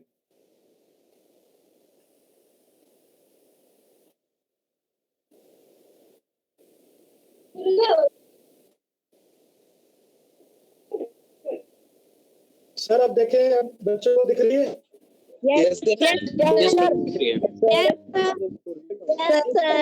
ठीक है, तो मैं ये जानना चाह रहा था, अभी इस जो फोटो है, इस इमेज में आप क्या देख रहे हो? एक बंदा मच्छी सर जैसे कि फिशरमैन होते हैं। हाँ, जैसे फिशरमैन होते हैं। तो इस अटैक से वो मछलियों को निकालते हैं। बिल्कुल। अभी जो आपने अटैक उस टाइप से हैकर्स जो हैं हमारे डिवाइसेस में से हमारे डाटा को कलेक्ट कर रहे हैं। वो डेटा को कलेक्ट करते हैं। हैकिंग। Yes sir. तो इस अटैक को सोशल इंजीनियरिंग अटैक कहते हैं। क्या कहते हैं? Social engineering attack. तो इस अटैक को फिशिंग अटैक भी कहते हैं, मछली पकड़ने वाला अटैक भी कहते हैं। ठीक है, तो ये अटैक जो है ये भी ह्यूमन बिहेवियर के ऊपर बेस्ड है। ह्यूमन बिहेवियर का क्या मतलब है कि आपको कोई ना कोई लालच दिया जाएगा, या आपको कोई किसी तरीके से आपकी इंफॉर्मेशन एक्सट्रैक्ट करके आपको कुछ बेवकूफ किसी चीज का लालच दे के आपसे इंफॉर्मेशन निकाली जाएगी।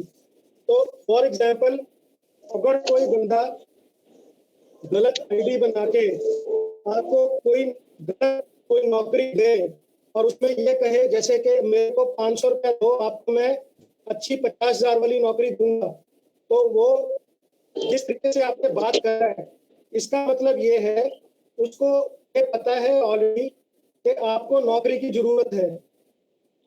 ये पता चल गया ना उसको सर।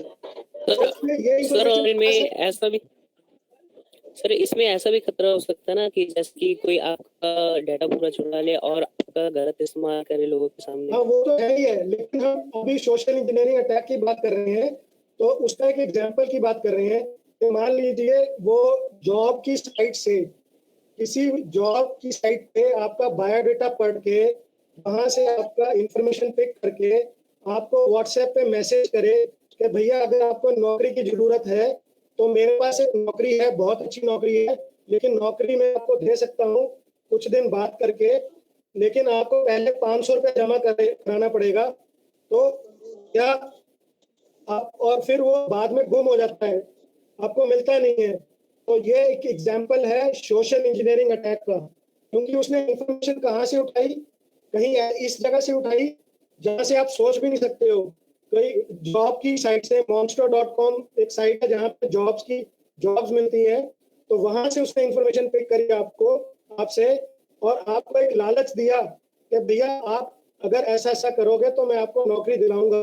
तो ये एग्जाम्पल है सोशल इंजीनियरिंग अटैक का। तो आपको ये समझना पड़ेगा कि जब भी आप किसी से इंटरेक्शन करो, किसी से दोस्ती करो और किसी को आप अपनी इंफॉर्मेशन दे रहे हो, बांट रहे हो, अपने घर के बारे में बता रहे हो और बहुत सारी चीजें बता रहे हो, तो आप अपने बहुत सेंसिटिव इंफॉर्मेशन भी शेयर करते जा रहे हो, ये समझ रहे हो कि ये मेरा बहुत अच्छा दोस्त है, तो उसको कहीं ना कहीं वो जो गलत बंदा होगा वो बाद में उसको मिसयूज कर सकता है और पूरा का पूरा सोशल इंजीनियरिंग अटैक कर सकता है। सोशल इंजीनियरिंग मीन्स आपको सोसाइटी में रह के, सोसाइटी के लोगों के साथ मिलके कुछ इस तरह की तरकीब लगा के कुछ ऐसा उल्टा सीधा आपसे करके वो आपसे इंफॉर्मेशन या कुछ पैसा या कोई गलत काम करवा पाता है। इस प्रोसेस को कहते हैं सोशल इंजीनियरिंग अटैक। हाँ, तो इसमें आजकल एक और एग्जांपल दे रहा हूँ जो चंडीगढ़ में भी बहुत ज्यादा हुआ है और मेरे कुछ जानकारों के साथ हुआ है। तो इसमें इन लोगों के पास वो जो लोग भी पिछले महीने जो रिटायर हुए हैं और जो लोग रिटायर होते हैं, आपको पता होगा कि उनके सारी जिंदगी की जो कुछ पैसे इकट्ठे हुए थे पीपीएफ अकाउंट में और उनके पास कुछ पैसा होता है, तो बहुत सारे लोग जो लोग रिटायर हुए हैं और पेंशन ले रहे हैं, वो किसी तरह डायरेक्टली इनडायरेक्टली उनको एसएमएस भेजते हैं या व्हाट्सएप मैसेज भेजते हैं या फोन के रास्ते उनसे बात करते हैं कि आपको हम एक बैंक की ऐसी अच्छी स्कीम बताएंगे जिसमें आपके पैसे दुगने हो जाएंगे और आप मालो माल हो जाओगे। तो बहुत सारे लोग मैंने चंडीगढ़ में देखे हैं, मिला उनसे मैं, जिन्होंने इस लालच में कि हमारे अब रिटायरमेंट हो गई है तो हम कहीं से पैसे कमा नहीं पाएंगे, चलो एक काम करते हैं इस स्कीम में लगा देते हैं पैसे। तो वो जब पैसे लगा दिए, अकाउंट में ट्रांसफर कर दिए, तो फिर अचानक गुम हो गए। तो इस तरह के एग्जाम्पल को भी आपको समझना पड़ेगा। इस चीज को सोशल इंजीनियरिंग अटैक कहते हैं और आपको ये ध्यान रखना पड़ेगा कि आप इनडायरेक्टली डायरेक्टली किसी से बात कर रहे हो तो आपको उसको वो जेन्युइन है कि नहीं है, उसका आपको तरीका आना चाहिए कि वो बंदा गलत है या नहीं है, आपको पता करना आना चाहिए। तो मैंने तो अपने रूल बनाया हुआ है, अपनी फैमिली में अपने बेटे को ये समझाया हुआ है कि कभी कोई चीज फोन पे नहीं खरीदनी, कभी कोई चीज फोन पे ऑर्डर नहीं देना, कभी किसी को ये नहीं कहना हाँ कि ठीक है आप ये करना, फोन पे इंस्ट्रक्शन देके कोई भी चीज मैं ना खरीदता हूँ। अगर कोई इंश्योरेंस पॉलिसी भी देता है तो मैं उसको कहता हूँ मैं तो फोन पे खरीदता ही हूँ। कोई व्हाट्सएप मैसेज करता तो मैं उसको कहता हूँ मेरे को मिलने आ, मेरे को अपनी शक्ल दिखा, तभी मैं तेरे से कुछ खरीदूंगा या नहीं तो मैं नहीं खरीदूंगा।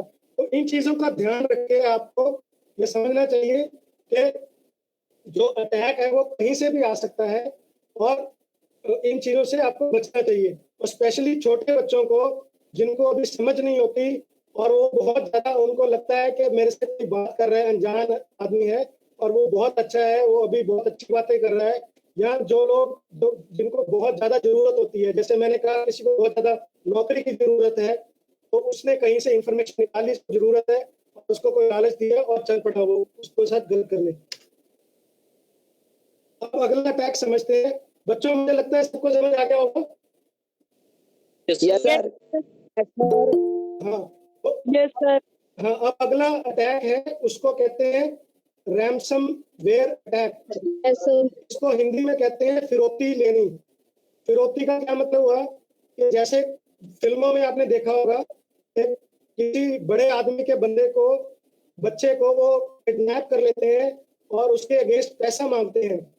तो अभी पिछले कुछ सालों में ये देखा गया है कि इतने ज्यादा रैंसम अटैक हुए हैं कि फिरौती मांगने के इतने सारे केस हुए हैं कि अगर उनको काउंट किया जाए तो 2021 में हर 11 सेकंड के बाद ये हो रहा था, और अभी भी हर 11-12 सेकंड के बाद कुछ लोग कुछ डिवाइसेस को खराब कर देते हैं या उसको लॉक कर देते हैं और फिर उसको कहते हैं भाई पैसे दे तो दूंगा मैं तेरे को ये इसकी चाबी। मैंने खुद देखा है, आपने देखा होगा बहुत सारे लोग यूट्यूब चैनल चलाते हैं, तो यूट्यूब चैनल जब वो चला रहे होते हैं उसके अंदर उनको इनकम हो रही होती है, वो अच्छा सा बिजनेस कर रहे होते हैं, उनके हजारों मिलियंस में कई बार उनके यूजर्स होते हैं, लेकिन रशिया से या किसी और कंट्री से या कोरिया से, नॉर्थ कोरिया से कुछ ऐसे लोग होते हैं जो आपका यूट्यूब चैनल को ही हैक कर लेते हैं, उसका यूजर नेम पासवर्ड ले लेते हैं और उसके ऊपर ताला लगा देते हैं और कहते हैं उस बंदे को कि तेरे जो यूट्यूब चैनल है हम तब तेरे को वापस करेंगे अगर तू इतने लाख रुपए या इतने हजार रुपए हमारे अकाउंट में डालेगा तो हम तेरे को देंगे। आप समझ रहे हो मैं क्या कह रहा हूँ? Yes sir. Yes sir. तो इसी तरह क्या है कि जो लोग टीवी इस्तेमाल करते हैं उनके ज्यादातर जो घरों में, जैसे आपके मेरे घरों में एंड्रॉयड टीवी है या जो ऐसे टीवी है जो कंप्यूटर के रास्ते से चलते हैं, उनको लोग ज्यादातर आजकल हैक कर रहे हैं और तंग कर रहे हैं। या जैसे मैंने अभी एग्जाम्पल लिया था पावर प्लांट का, तो भाखड़ा ब्यास में जैसे वहां पे पावर प्लांट है, वहां से बिजली पैदा होती है, तो वो लोग पूरे पावर प्लांट को बंद कर सकते हैं और पूरे गवर्नमेंट ऑफ इंडिया इतने ये होते हैं, ये क्योंकि बाहर बैठे हैं, इनका कोई इंडिया ये तो है नहीं कि उनके ऊपर बंदूक लेके या तोप लेके चढ़ जाएगा और गोली मारेगा और उनको पकड़ लेगा।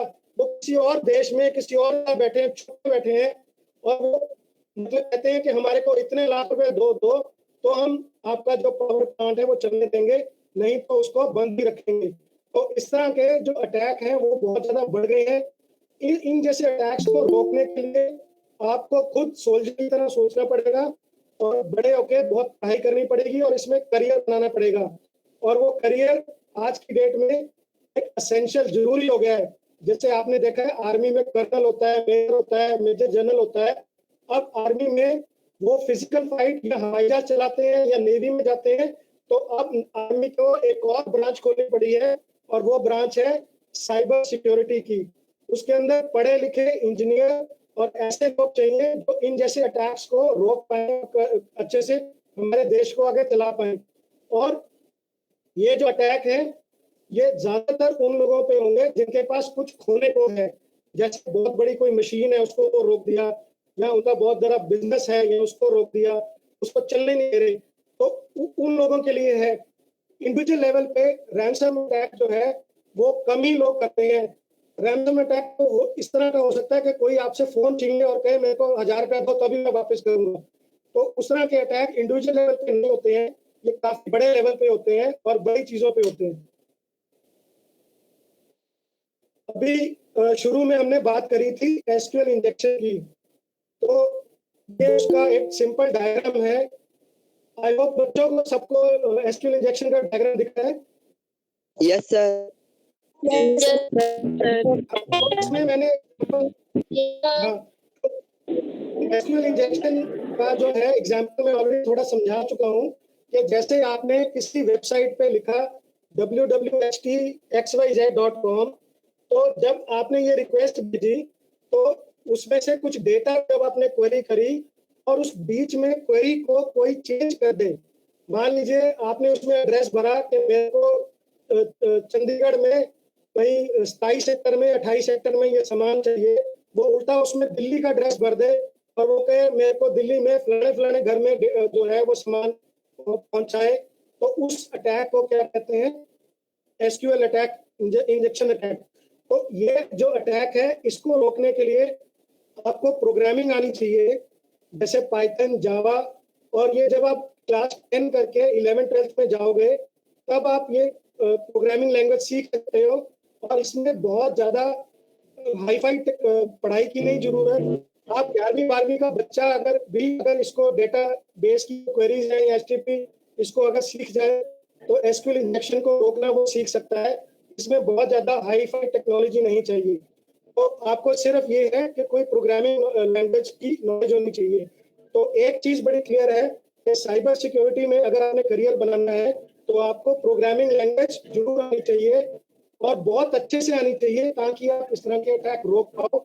या जैसे बफर ओवरफ्लो की जब हमने शुरू में बात करी थी कि अगर कोई ऐप है उसके अंदर कोई डिफेक्ट है, जैसे हम पता करी थी उसमें कोई डिफेक्ट होता है, तो अगर कोई ऐप है उसमें कोई डिफेक्ट है तो वो आइडेंटिफाई करना आप कर पाओ, या आप सॉफ्टवेयर इतना अच्छा बनाओ जिसके अंदर कोई डिफेक्ट ना हो।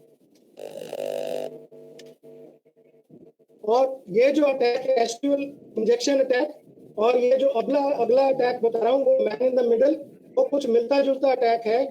इसमें भी जैसे मैंने बताया कि आपने क्वेरी करी और बीच में कोई इंफॉर्मेशन आपकी जो है उसको बदल देता है। तो अभी क्या इस डायग्राम में क्या हो रहा है कि आपकी कोई इस इंफॉर्मेशन को सुन रहा है या उसको कॉपी करता जा रहा है।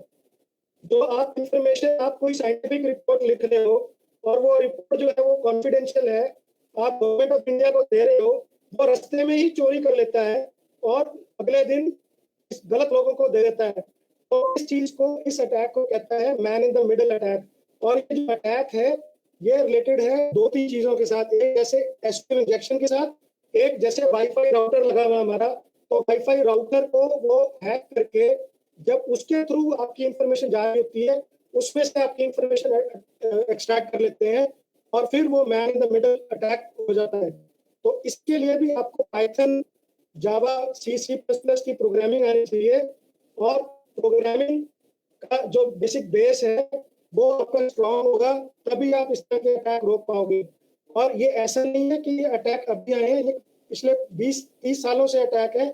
इसके जो तरीका है अटैक करने का ये थोड़ा थोड़ा बदल देते हैं, लोग नया तरीका ढूंढ लेते हैं उसको करने का, लेकिन उनका जो बेसिक मैकेनिज्म है वो यही है कि उन्होंने आपकी इंफॉर्मेशन चोरी करनी है या सुननी है, आप क्या कर रहे हो। जैसे व्हाट्सएप पे जो बातें आप कर रहे हो अपने दोस्त के साथ, उसकी व्हाट्सएप की एक और कॉपी उनके पास अगर लगातार जाती रहे, आपकी इंफॉर्मेशन लीक होती जाए, तो उस प्रोसेस को man in the middle attack कहते हैं या ईज ड्रॉपिंग भी कहते हैं।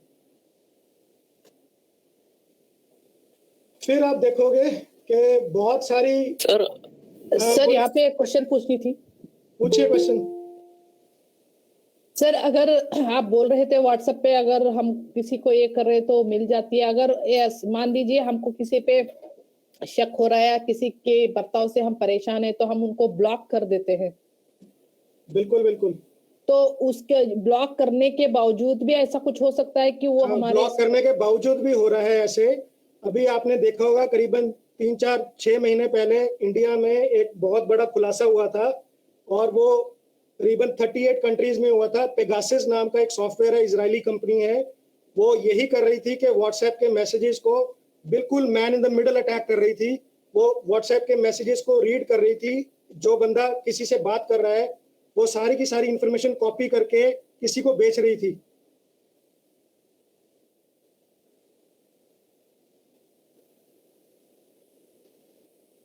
So how do we protect sir? तो मतलब ऐसा है तो हमको व्हाट्सएप की इस्तेमाल नहीं करनी चाहिए फिर? हाँ, आपको एक तो सबसे बड़ी एक आपको ये करना चाहिए कि आपको आदत डालनी चाहिए कि साइबर सिक्योरिटी के रिलेटेड जो न्यूज़ है वो अपनी इस दिनचर्या का एक हिस्सा बनाना चाहिए कि आज की डेट में कौन सा जो अटैक है वो हो रहा है और उसके साथ में उसकी रेमेडी क्या है, उसका सोल्यूशन क्या है। और we people are just layman, we are not so technical. So उसका जो एज अ लेमैन हम क्या कर सकते हैं वो उसके साथ ही आता है।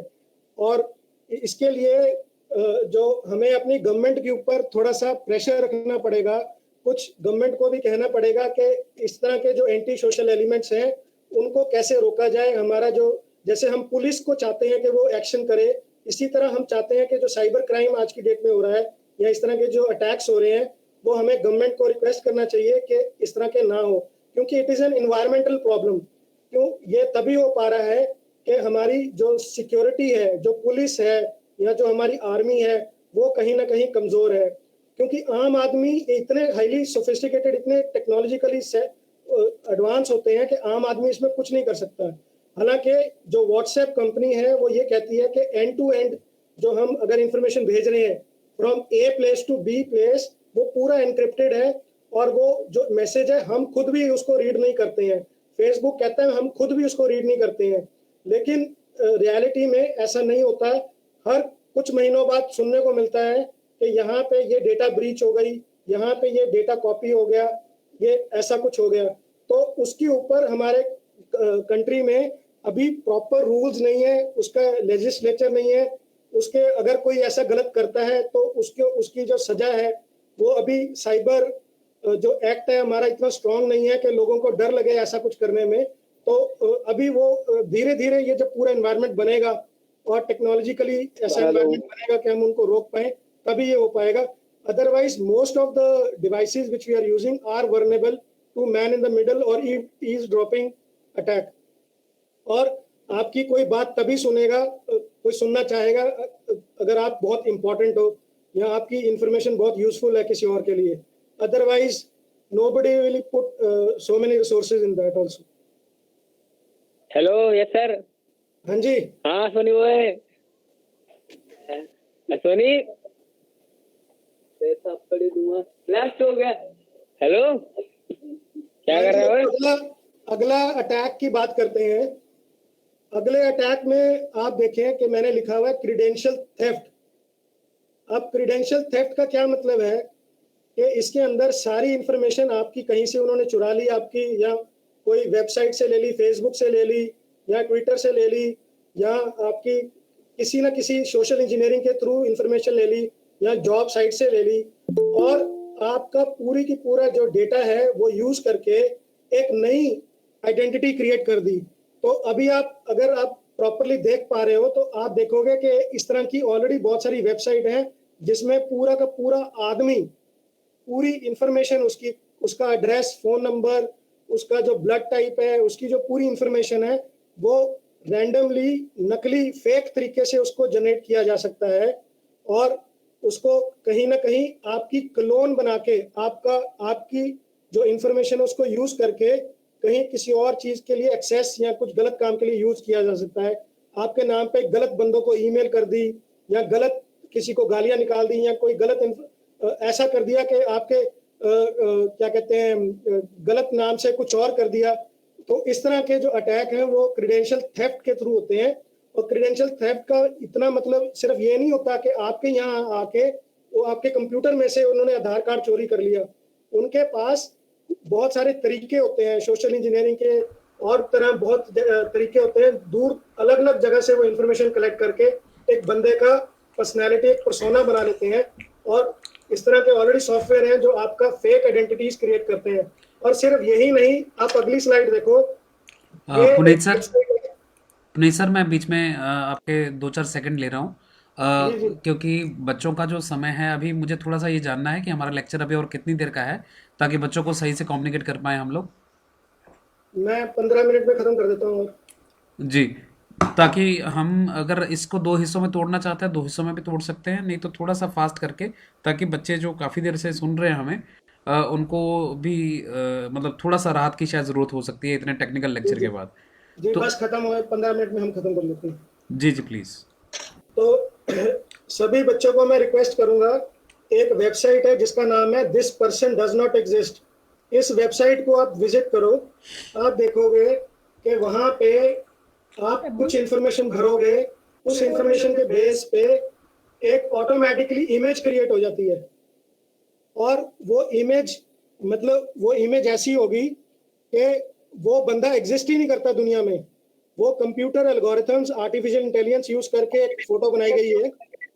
ये आप फोटो देख रहे हो, ये कंप्यूटर एल्गोरिथम से बनाई गई है। इस तरह का कोई बंदा दुनिया में एग्जिस्ट नहीं करता। ऐसी फोटोग्राफ्स को यूज करके लोग आपका या कोई गलत आइडेंटिटी बना के कुछ भी काम कर सकते हैं। तो इस तरह वो यूज कर रहे हैं और बना रहे हैं। ये सर, और ये जो हमारा ये केस है, ये आज के टाइम में हाई लेवल पे हो रहा है, बहुत ज्यादा। हाँ बिल्कुल बिल्कुल हो रहा है। और आप इनको रियल टाइम में अभी आप इन साइट को विजिट कर सकते हो और बना सकते हो, कर सकते हो। फिर अब एक जो मेन आजकल जो बहुत बड़ी बड़ी कंपनीज क्या कर रही हैं, आपने देखा होगा पूरे इंडिया में, वर्ल्ड में बहुत बड़े बड़े मॉल्स बन रहे हैं। तो जब आप मॉल में घूम रहे होते हो तो आपने साथ में मोबाइल फोन पकड़ा होता है। तो जब आपने मोबाइल फोन पकड़ा होता है तो आपका फोन से वो इंफॉर्मेशन पिक कर लेते हैं कि आप कौन हो, क्या हो, और कौन सी फ्लोर पे, कौन सी दुकान पे और कौन सी शेल्फ किसके पास आप घूम रहे हो। इस इंफॉर्मेशन को वो यूज करके आपको कुछ सामान बेचने की कोशिश करते हैं। तो इस अटैक को कहते हैं बिहेवियरल एनालिसिस अटैक। इसमें वो आपके फोन के सिग्नल को एनालाइज करते हैं कि आप कहाँ कहाँ चल रहे हो, आपका ज्यादा इंटरेस्ट कहाँ है, आप पूरे मॉल के अंदर कौन सी जो है रो में घूम रहे हो, कौन सी दुकान में घूम रहे हो, कौन सी दुकान के पास के अंदर कौन सी शेल्फ के पास घूम रहे हो, आपको कपड़े पसंद है कि टॉफियां पसंद है, कहाँ जा रहे हो, वो सारी इंफॉर्मेशन वो कलेक्ट कर लेते हैं। फर्दर एक और अटैक है जिसके अंदर कोई नकली बीच में टावर लगा के आपके फोन तक वो पहुंच जाते हैं। फेक सेल टावर लगा के, वो मोबाइल टावर होता है, जहां जहां आप जा रहे हो वो रास्ते में एक नया टावर, नकली टावर क्रिएट करके आपके मोबाइल के साथ कनेक्ट करके आपकी सारी इंफॉर्मेशन चोरी कर लेते हैं। फिर एक और अटैक होता है जिसको हम लोकेशन अटैक कहते हैं। लोकेशन अटैक का क्या मतलब है कि कोई आप पे नजर रख रहा है, आप कहाँ जा रहे हो, किस जगह जा रहे हो, कितने बजे जा रहे हो, क्या कर रहे हो। तो उस अटैक को लोकेशन लीक अटैक कहते हैं। और ये ज्यादातर अटैक जो है आपका जो जो जीपीआरएस डिवाइस है उसकी इंफॉर्मेशन को चोरी करके होता है। और वो ज्यादातर मोबाइल एप्लीकेशन आपकी मोबाइल में किसी गलत तरीके से आ जाती है, या तो गेम के रूप में या किसी मोबाइल एप्लीकेशन के रूप में। वो आप उससे गेम खेल रहे हो लेकिन वो साथ साथ में आपकी पूरी लोकेशन की इंफॉर्मेशन किसी को भेज रही है कि आप कहाँ हो। तो आपको ध्यान रखना पड़ेगा कि आपने कोई ऐसी गेम या ऐसा सॉफ्टवेयर तो नहीं डाला हुआ जो आपकी लोकेशन की इंफॉर्मेशन किसी को दे रही है और कोई आप पे नजर रख पा रहा है। तो एक और अटैक है जो Yes, बहुत sir, और ये सब बोलो बोलो ये सब हमें तभी पता चलेगा जब ये सब हमें तभी पता चल सकता है जब हम लैंग्वेजेस के बारे में नॉलेज रखें। बिल्कुल बिल्कुल। अभी बस थोड़ा सा है कि अगर सिर्फ आप 6 महीने आप शुरू में प्रोग्रामिंग लैंग्वेज सीख लोगे तो मतलब ये इस लाइन में आप you will start understanding the nuances of this, you will start understanding कि ये कैसे होता है, क्या होता है। And with in 1 year you can become a good security person in cyber security. और लेटर ऑन इसकी जो है करियर भी है, इसकी सर्टिफिकेशन, इसके एग्जाम्स भी होते हैं और इसकी बहुत अच्छी सैलरी और बहुत ज्यादा डिमांड है इस टाइम। एक लास्ट अटैक है जो मैं डिस्कस करना चाह रहा हूँ, वो अटैक है बॉस अटैक। और ये अटैक जो है वो सबसे ज्यादा पाकिस्तान के लोग इंडिया पे करते हैं, या कोरिया के जो लोग हैं वो इंडिया पे करते हैं। वो ये करते हैं कि हमारी किसी वेबसाइट के ऊपर बहुत ज्यादा ट्रैफिक भेज देते हैं, इतना ज्यादा ट्रैफिक भेज देते हैं कि हमारा सर्वर क्रैश कर जाता है। तो वो किसी को बिजनेस नहीं करने देते। जैसे फॉर एग्जांपल मेरी एक छोटा आदमी हूँ या एक छोटी कंपनी हूँ, मैं चाहता हूँ कि मेरा बिजनेस अच्छे से चले और मेरी वेबसाइट पे लोग आके सामान खरीद रहे हैं। तो जो कंपटीटर है वो ये कर सकता है कि मेरे सर्वर के ऊपर इतना ट्रैफिक भेज दे, नकली ट्रैफिक जिसने कोई सामान नहीं खरीदना, और वो नकली ट्रैफिक भेज दे और उससे क्या है कि मेरा सर्वर डाउन हो जाए हर थोड़ी देर बाद, हर 2 घंटे बाद, 3 घंटे बाद। तो इस अटैक को डॉस अटैक कहते हैं, डिस्ट्रीब्यूटेड डॉस अटैक। तो इस तरह का जो अटैक है वो क्या कहते हैं, इंडिविजुअल लेवल पे भी कर सकता है कोई बंदा, किसी के ऊपर खुंदक निकालने के लिए इसके बंदे की वेबसाइट है या इसकी कोई ऐप है जिसको मैंने क्रैश करना है, या इसका मोबाइल मैंने क्रैश करना है। तो उसको क्रैश करने का सिंपल तरीका ये है कि उसके पास बहुत ज्यादा लोग भेज दो, उसके पास बहुत ज्यादा पैकेट भेज दो, इंफॉर्मेशन भेज दो, और वो ऑटोमेटिकली जो हर कंप्यूटर है उसकी कैपेसिटी होती है, उसकी रैम खत्म हो जाती है, उसकी मेमोरी खत्म हो जाती है, उसके बाद वो हैंग हो जाता है और जाम हो जाता है और उस बंदे का बिजनेस खत्म हो जाता है, कुछ देर के लिए रुक जाता है। तो ये अटैक भी बहुत ज्यादा अटैक होता है और ये कंट्री लेवल पे बहुत सारे जो हैकर्स हैं वो करते हैं। तो अब मैं बच्चों को इनवाइट करूंगा कि खुल के आप क्वेश्चंस पूछ सकते हो। मेरी प्रेजेंटेशन खत्म है, आगे 1-2 स्लाइड्स हैं उनको मैं स्किप कर जाता हूं, बाकी आप क्वेश्चंस पूछ लीजिए। ये सब मेरा क्वेश्चन है जी सर। मैं कहना चाहता हूँ जैसे कि हम कंट्री लेवल पे ऐसा लैंग्वेज बनाएं और अपना अलग वेबसाइट क्रिएट करें और उन पे हमारे कंट्री से रिलेटेड सारे डाटा सिक्योर हो, तो क्या इस पे भी मतलब विदेशी लोग जो होते हैं वो हमें ट्रैक कर सकते हैं? अश्वनी, ये भूल ना जाना कि इनसाइडर अटैक भी होता है, कुछ अंदर के लोग भी तो फिर से कर सकते हैं ना अटैक। और दूसरी बात ये है कि इंटरनेट का मतलब ये है कि वो पब्लिक चीज है। जैसे हमारी घर के बाहर सड़कें हैं तो उसका कोई मालिक नहीं है ना, उसको उसको उसके ऊपर कोई भी आ सकता है, जा सकता है। तो उसके लिए मतलब इंटरनेट को हम प्राइवेट नहीं बना सकते हैं, बहुत सारा हिस्सा जो है उसका हमें पब्लिक ही रखना पड़ेगा और इन प्रॉब्लम्स के साथ जूझना पड़ेगा और उनके साथ चलना ही पड़ेगा हमारे को। और इसलिए सिक्योरिटी, साइबर सिक्योरिटी में करियर बनाना आज की डेट में बहुत सेंस बनाता है। Okay sir. सर मैं एक बात बताना चाहता हूँ सर, ये जो यूट्यूब पे हैकिंग का वीडियो डालते हैं इन पे रिपोर्ट मारनी चाहिए हमें। यूट्यूब पे जो हैकिंग का वीडियो डालते हैं उनको सर रिपोर्ट करना चाहिए। नहीं, देखो वो आपको याद होगा, मेरी स्लाइड में वापस लेके जा रहा हूँ, एक बार मैं स्लाइड दिखाता हूँ दोबारा से। कुछ लोग गलत नहीं सिखा रहे हैं, वो आपको क्या सिखा रहे हैं मैं बताता हूँ, इसको अच्छे से समझना सारे बच्चे। Okay sir. 2 मिनट जरा, मैं स्लाइड पे जाता हूँ वापस।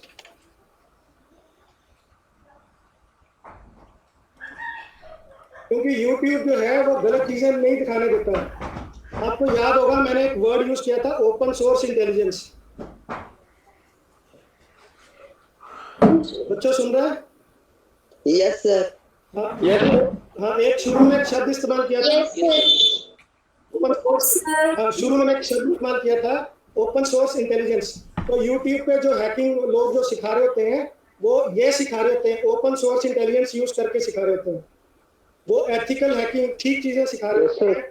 जो गलत चीजें जो सिखा रहे होते हैं वो आम यूट्यूब पे नहीं दिखाते, वो डार्क वेब या डीप वेब में जाके दिखाते हैं।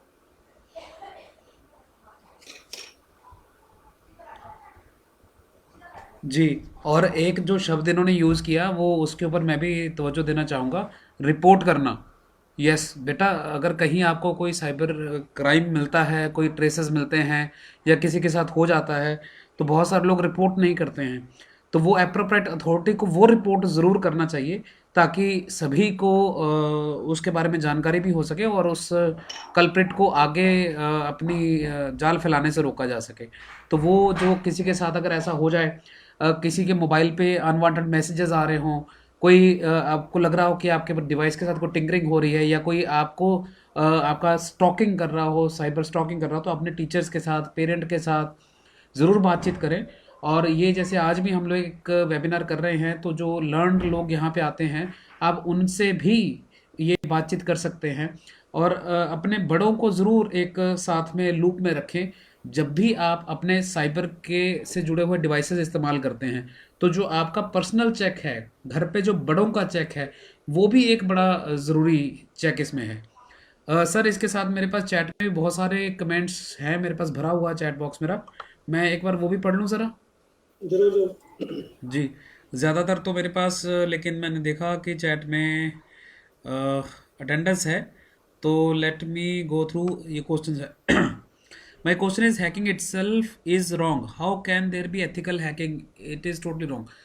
नहीं देखिए ऐसा है, ये जवाब सर पहले मुझे देने दीजिए, आप मुझे ऐड कर दीजिएगा जो मैं चीज़ें उसमें मिस कर रहा हूँ।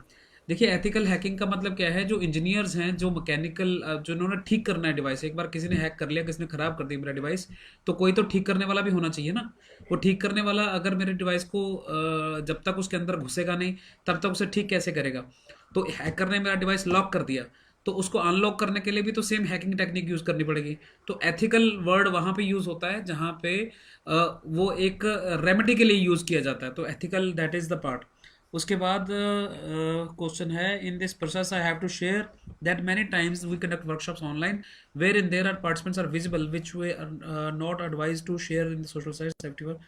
तो कुछ लोग अपनी वीडियोस ऑन रख लेते हैं, कुछ अपना डाटा डाल देते हैं, कुछ अपने चैट बॉक्स में आधार कार्ड का डाटा डाल, ये मैंने भी देखा है, मैंने रात कई जगह पर रोका भी है कि ऐसे बहुत सारे ग्रुप होते हैं कि जिनमें वो ओपनली डाटा शेयर करना शुरू कर देते हैं बिना ये सोचे ही कि इस डाटा का क्या इस्तेमाल हो सकता है।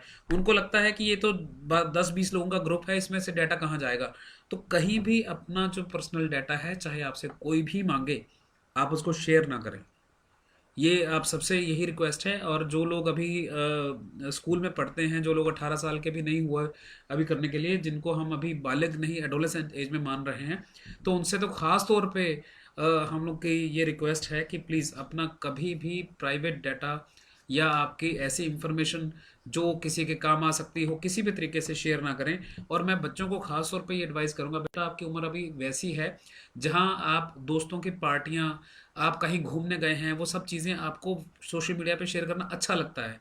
लेकिन जैसे ही आप शेयर करते हैं वो सारी चीज़ें, आप अपने आप को कहीं ना कहीं निशाने पे ले आते हैं उन लोगों के जो आज नहीं तो फ्यूचर में आपको वो चीज़ें तंग कर सकती हैं। तो बेहतर है कि अपने डाटा को सिक्योर करें। और एक जो आईटी ने हमें, इंटरनेट ने ये सुविधा दी है कि हमें शेयर करके लाइक्स लेना अच्छा लगने लगा है, प्लीज़ वो एक थोड़ा सा अवॉइड करें। ये एडिक्शन है और नथिंग एल्स। उसके बाद नेट ख़त्म हो गया जी, हम समझ सकते हैं कुछ बच्चों का हो सकता है कुछ दिक्कत भी हो गई हो, और लेसन हमारा अभी और भी लंबा था लेकिन हमने भी शॉर्ट कर दिया है। उसके बाद है what kind of security one can adopt on Google forms used for registration. Sir ये क्वेश्चन एक हमारा गूगल फॉर्म के ऊपर है कि अगर गूगल फॉर्म हम यूज़ कर रहे हैं तो वहाँ भी इंफॉर्मेशन कलेक्ट की जा रही है ना, सो उसको हम किसी तरीके से सिक्योर कर सकते हैं।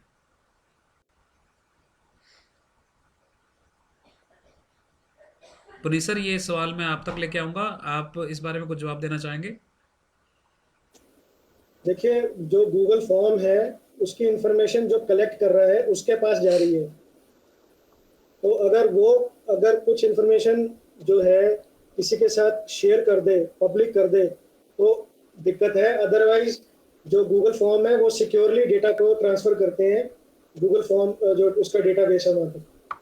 जी, हालांकि जुड़े हुए रिस्क ज़रूर हैं, लेकिन हम ये कह सकते हैं कि वो एक फिर भी उनके अपने चेक्स लगे हुए हैं। अच्छी कंपनी है तो उन्होंने पूरे चेक्स लगाए हुए हैं ताकि वो अपनी डाटा को पूरा सिक्योर कर दें। जी, तो अब हम अपने आज के सेशन के बिल्कुल आखिर में आ पहुंचे हैं, जहां पे हम सेशन को समाप्ति की ओर लेके जाएंगे और सिर्फ उन्हीं लोगों से कहेंगे वो मीटिंग में बने रहें जिनका कोई सवाल है।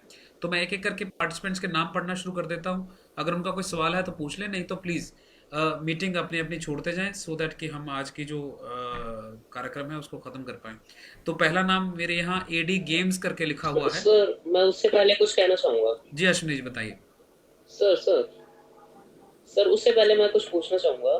जी। सर जैसे मैं तो इसमें इंटरेस्ट ले ही रहा हूँ, बाकी मेरे साथ कई साथी भी जुड़े हुए हैं, वो भी चाहेंगे कि जैसे सर हैं, इनके सर को इस चीज़ के बारे में बहुत ज़्यादा नॉलेज है, तो सर हमसे शेयर करें कि हम इस एरिया में, इस फील्ड में करियर कैसे बना सकते हैं।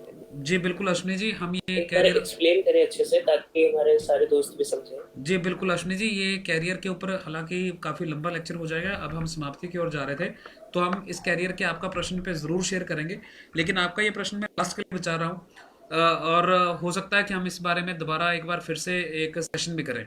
तो मैं तुरंत सर को इनवाइट नहीं करूंगा इसके आंसर देने के लिए, मैं एक बार लास्ट के लिए बचाऊंगा आपका प्रश्न और हो सका तो हम इसके ऊपर सेशन ही अलग से करेंगे।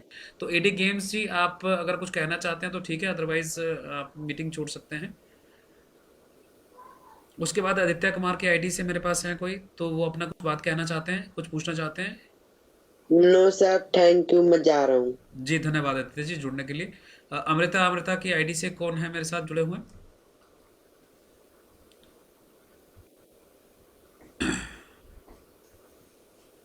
अगर मैं उनको कॉल से रिमूव करना मुझे पड़ता है तो वो अगली बार ज्वाइन करने के लिए उनको फिर परमिशन चाहिए होगी। So it is better that जिसका मैं नाम लूँ वो कॉल को अपने आप ऑटोमेटिकली, अगर कोई क्वेश्चन नहीं है तो वो छोड़ दें प्लीज़।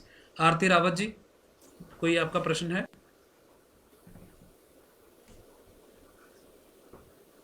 अमृता के आईडी से किसी ने रिस्पॉन्स नहीं दिया, मैं उनको रिमूव कर रहा हूँ।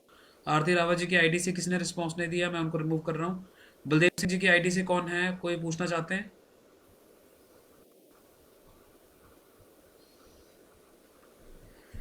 उसके बाद देवेंद्र कुमार जी की आईडी से कोई पूछना चाहते हैं? दीपक कुमार जी की आईडी से, दिव्यांशी की आईडी से, करण सिंह जी की आईडी से कोई कुछ पूछना चाहते हैं? मनमोहन सिंह जी की आईडी से, मुस्कान जी की आईडी से, निशा गुप्ता जी की आईडी से, राजन वर्मा, सोनिया वर्मा जी। मुस्कान जी आप कुछ पूछना चाहते हैं? जी, उम्मीद है कि आप सबको आज का जो सेशन है हमारा अच्छा लगा होगा और आपको बहुत कुछ सीखने को मिला होगा। एक क्वेश्चन हमने अगली बार के लिए अभी पेंडिंग रखा हुआ है, देखते हैं कि अभी इसके बाद हम पर्सनल डिस्कशन अलग से कर पाते हैं कि नहीं। राजन वर्मा जी, सोनिका वर्मा जी, सोनू कुमार जी, आप कुछ पूछना चाहते हैं? No sir, thank you. बहुत धन्यवाद आपका, इतने पेशेंस से आपने सुना हमको, हमारी बात को सुना। तो पुनीत सर, हमारे पास अब एक क्वेश्चन बचा है जो कैरियर के बारे में है, हालांकि काफ़ी। सर मैं ये सजेस्ट करूंगा कि नेक्स्ट टाइम हम कोई सेशन करें, तभी बेटर रहेगा। जी जी जी, मुझे भी लगता है क्योंकि ये इतना आसान नहीं है कि सीधा सीधा कैरियर के बारे में ऑप्शंस बताना, और काफ़ी डिटेल में हमें चाहिए, और लेकिन हम करेंगे ये हमारा डेफिनेटली। हम इसके बारे में फीडबैक को स्कूल को भी भेजेंगे कि कैरियर के बारे में एक और सेशन किया जाए, मोस्ट प्रोबेबली नेक्स्ट वीक में किस समय देख लेंगे जी। तो इसी के साथ हमारी बातचीत खत्म होती है। जी जी, अश्विनी जी आप कुछ और कहना चाहते हैं तो बताइए, कि ये हमने नेक्स्ट सेशन के लिए छोड़ लिया आपका प्रश्न। आप कुछ और सर, जो पूछना आपने फैसला लिया कि नेक्स्ट सेशन में हम इसके बारे में बात करेंगे, ये बहुत अच्छा फैसला लिया आपने। Thank you sir, thank you so much. जी अश्विनी जी, आपका इंटरेस्ट काफ़ी है इस फील्ड में और हम उसको इनकरेज करेंगे, आप ये चीज़ सीखें भी। और जैसे आज हमारी आपसे बातचीत हुई है, हम कोशिश करेंगे कि आगे भी, और अगर आप आगे इसमें कुछ अपना कैरियर बनाना भी चाहते हैं और आपको रिसोर्सेज की ज़रूरत पड़ती है, तो इवन वी कमिट दैट कि हम वो रिसोर्सेज भी आप तक लाने की कोशिश करेंगे जी। तो अब एक एक करके मैंने जिनका नाम लिया था, मैंने वैसे तो कहा था कि वो खुद छोड़ दें तो बहुत ही अच्छा है, क्योंकि मैं रिमूव नहीं करना चाहता। मैं और पुनीत जी सबसे लास्ट में मीटिंग छोड़ेंगे। विक्रम जैदका जी भी मीटिंग में जुड़े हुए हैं। सर आप कुछ कहना चाहते हैं? मनमोहन सिंह जी भी हमारे साथ मीटिंग में हैं। सर आप कुछ कहना चाहते हैं, कुछ अपनी बात रखना चाहते हैं?